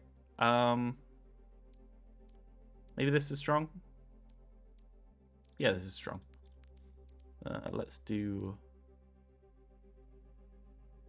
this. Okay, I'm happy with that.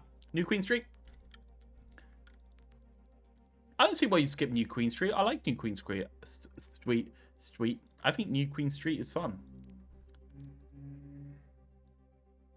So I objectively beam Madara less than everyone else who plays Mercy, but somehow I'm always accused of pocketing Madara. I actually think that damage boost in this mode could probably go down by a couple of percentage without having problems, genuinely. I don't think damage boost needs to be 30. I think it could be 20, 26, 27. And I think that would probably solve a couple of problems with Mercy straight up. Oh, sorry. Join up, please. Red team, blue team. I have done with the balancing.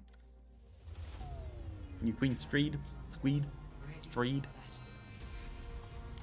Yes, so plan for the week is Monday. We're going to be doing the Mercy stuff. And then I am off Tuesday, Wednesday. Thursday, I will also stream. And I'll probably... I've got a lot to do, so I'll probably stream Thursday as well. I'm not guaranteeing it though. And then obviously I'll be on Friday, off Saturday.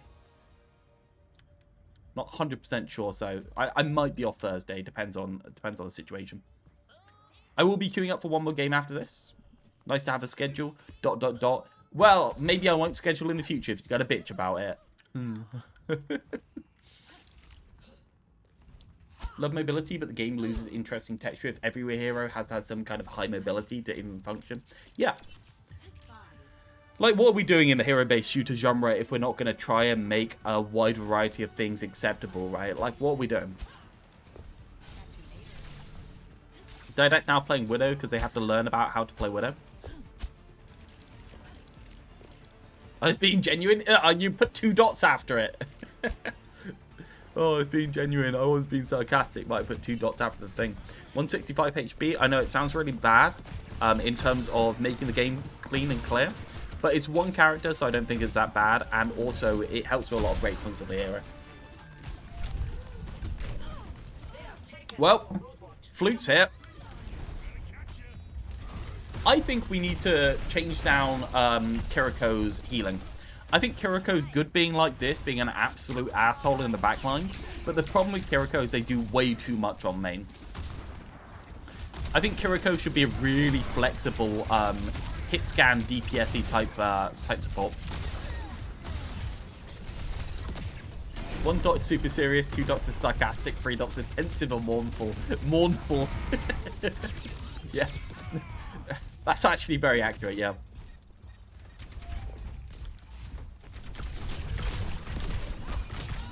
Really curious why they set the heroes max health to 1 when they die. I'm not 100% sure. It's always been like that from this code. I assume it's completely necessary. Maybe it's something to do with setting the health totals in general.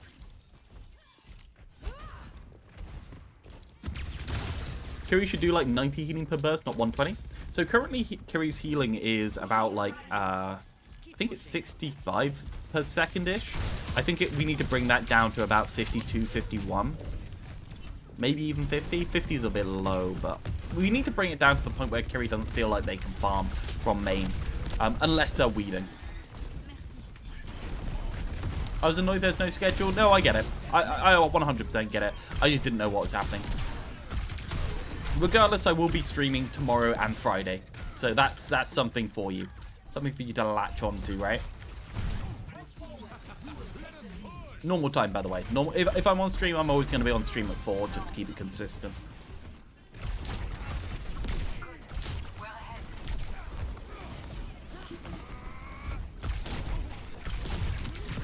I know some people are saying that Freya's really janky, but I love the aesthetic of this character. It's a bit of a shame that that they're removing so many cool silhouettes with like the brick skins and stuff like that. Oh, my prime ran out. Yay! Back to the club. Thank you, Megabomb. Very much appreciated. Obviously, I love you as always. You have my utmost respect and love. Lovely stuff. Thank you. I chose this guy, remember that? No, it's a good choice. I fully back this choice. Thanks for proving it isn't a pay-to-mod stream.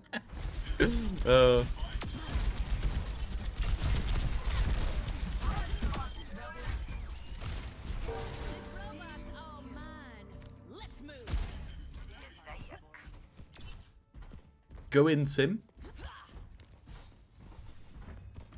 I think Didact's trying out Widow in order to work out what he's going to do with Widow over the next week. So I don't think he's going to be interested in changing. I think I've given Realth the most money out of anyone here. Is that true? Unless someone else is getting secret coaching. A couple of people are getting secret coaching. They genuinely are a couple of people are getting secret coaching. No, I think Reactionary probably wins still.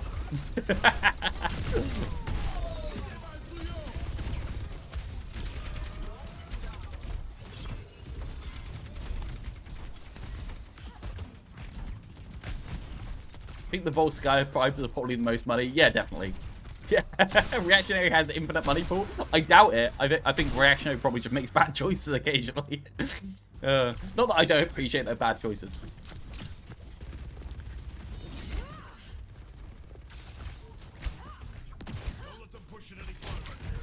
Yeah, 13 health. Reactionary married a Saudi prince. I'd marry a Saudi prince if they wanted me. You think you marry the Saudi prince? The trouble with marrying a Saudi prince is it's not like marrying somebody in England. You can't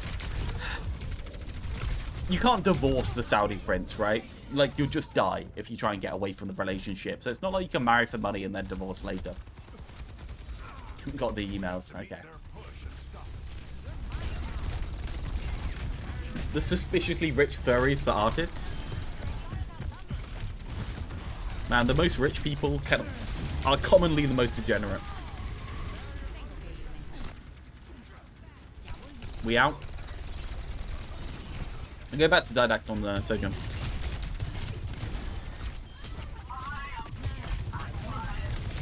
Divorce ends up being cut into pieces while you're alive and dumped into a well.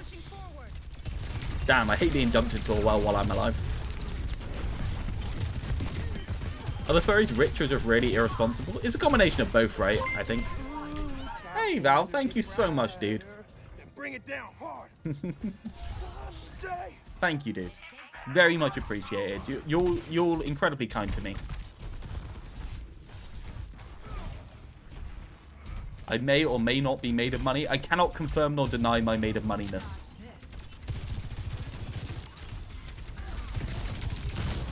You won't be here, but we shall Volskaya next map. I think that's fair, yeah, I think that's fair. I still am unsure whether the Volskaya meme is because people actually enjoy playing it, or whether half of people enjoy playing it, half of people don't like the map but just do it for the meme.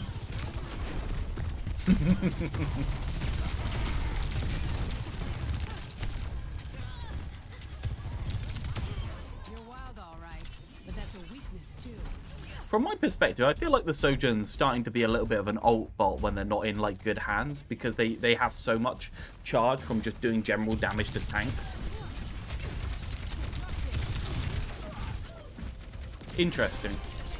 I think I might keep an eye on that. Like, we were testing out Sojourn the other day with Madara playing it, and a couple of other players playing it. I don't know where it fell.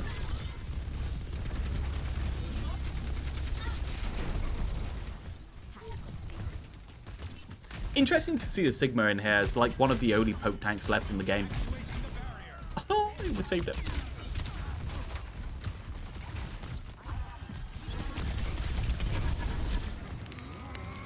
My first day in Pugs was playing Anna on Boss Sky with Bob feeding his ass out riding the platform. It's a very formative memory. Yeah, a core memory. Wow. You just fuck around in these Pugs? Yeah, cool. I really wish the AoE on I wish the AoE on the rail was bigger, but there's no way to make the AoE on the rail bigger without being able to make the headshot bigger. If I was able to do it perfectly, I think I'd make the AoE really big, not able to headshot, and the small part of it be able to headshot in the middle. Do you get what I mean? I kind of like the idea of an ult that just shits out AoE damage and forces the enemy team to move through that. Feels strong, but not oppressively so. Unless against certain matchups. I actually think Sojourn's really interesting. Like I said, I wish that the actual beam was probably like a bit bigger than this. And that you could only headshot in the middle still, but the actual beam was bigger, so you could get that cleave. Because they made it so that the ability could cleave at some point down the line. I think that's an interesting part of it, for the most part. The target you hit has a little splash radius in Rivals. What is that with, what does Bucky have that does that? Sorry, poor balance. Is M1? Does M1 have a little AoE? Interesting. No, I feel like if it's a rail, it should feel like it's piercing right there. I also feel like a railgun shouldn't be stopped by shields. Maybe not able to headshot through shields, but it can't be stopped by shield kind of thing. Can we know Freya ult damage? What kind of damage is it doing? I haven't seen it be oppressive yet. Is it doing a lot?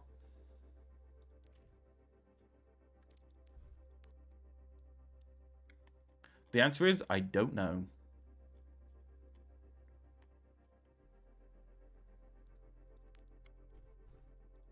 May the power of the horse compel you. Yeah, we need to do something. So I think on my list, we definitely need to fix the Hanzo and Widow and get that sorted. I think that's top of the list because that's really interesting. And I think that the next one down for the balance is just to move down Orisa a bit, not in terms of anything else, but in terms of moving down the fact that she can just get in for free by fortifying immediately. Maybe changing down the speed a little bit, maybe making it so that the spin ends and then the speed continues. just so that you can boot them away and they have to activate Fortify early and they'll waste some of it kind of thing. Fortify lasts for a good amount of time, and if you can get in and use it all, it's really good. But yeah, I think that Orisa is really interesting. I'm really happy with it. The speed is a fun thing. Yes, so I want to be careful with it. When I say a little bit, I don't mean by more than like 5%. We are doing one last game on Volskaya. If anyone else wants to leave, one more person needs to leave in order for us to be able to get everyone in. It's basically Pulse, except you don't have to aim at all. And it has a wider AoE and less counterplay and way longer range. Yeah, I mean, Pulse can access more space. Freya can't access very much space with the movement. So, like, in terms of wide angles, they struggle a little bit. But I understand what you mean. I need to beat Megamon's ass. Alright, whatever you do in your own free time is absolutely fine by me. Less counterplay is a wild take. Yeah, it doesn't have less counterplay. If you just shoot an M2 into it, it's a guaranteed kill. I mean, yeah, but you're hitting an ult. I mean, just saying that you can insta-kill it into an ult. You're already comparing it to Pulse Bomb, I mean. Definitely harder to... Aha! Yes! I don't know who left. Thank you for leaving. Let's just start immediately. I'd like to properly thank everyone for being here today. Actually, let's balance the lobby first. It's been an absolute pleasure to spend time with you. As always, this is a crazy weird thing that we do, and I really appreciate everyone for coming and spending some time with it. Because I think this is such a good mode. I really enjoy it. And I really enjoy playing with you guys, and I really enjoy watching it. People have asked me before if I find it boring. I don't find it boring at all watching this game. It's actually really nice to come on and just be able to relax and chat shit for a little bit. But yeah, thank you very much. I will start this, and then I'm going to head off in a couple of seconds. Thank you, everyone that's come. I will be on tomorrow to talk about the Mercy stuff. Hopefully, we can get to the bottom of why Mercy is so bad and get to the bottom of why people are so wrong. I have no idea why Yeetle is commenting on Mercy, but that's going to be interesting. Anyway, love you all. Have a Flute left. Did Flute leave? Unlucky. If anyone wants to join, drop my feedback in channel. Cool. Take care. Take care. Let me just check. He said Flute left, but Flute appears to still be there. He said he was leaving. He appears to have left. Well, it is what it is. Anyone wants to join? One option open for Flute. Anyone wants to join back up before I turn off stream? See, what happened is you guys dropped Volskaya, right? Is red team good enough? It's not really good enough to be able to deal with that. Blue team is very good. You know what I'm gonna do? I'm gonna swap over Madara. And then see if it's even. No, it closed. Okay, restart match. Does that work? Fail. Oh god, they're floating into walls. Ain't no way. It's okay. I was just swapping somebody in the match in order to make the team the team that was worse off maybe be able to play. Good luck, blue team. I'm gonna go. Have a nice evening. Ciao. Bye. Reactionary wait. You can't say wait now. Flute's not here. We know Flute's not here. Bye.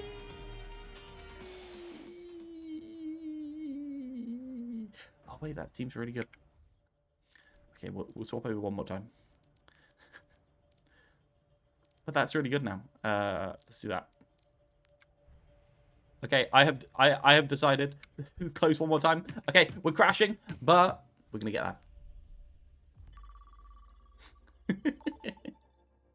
that.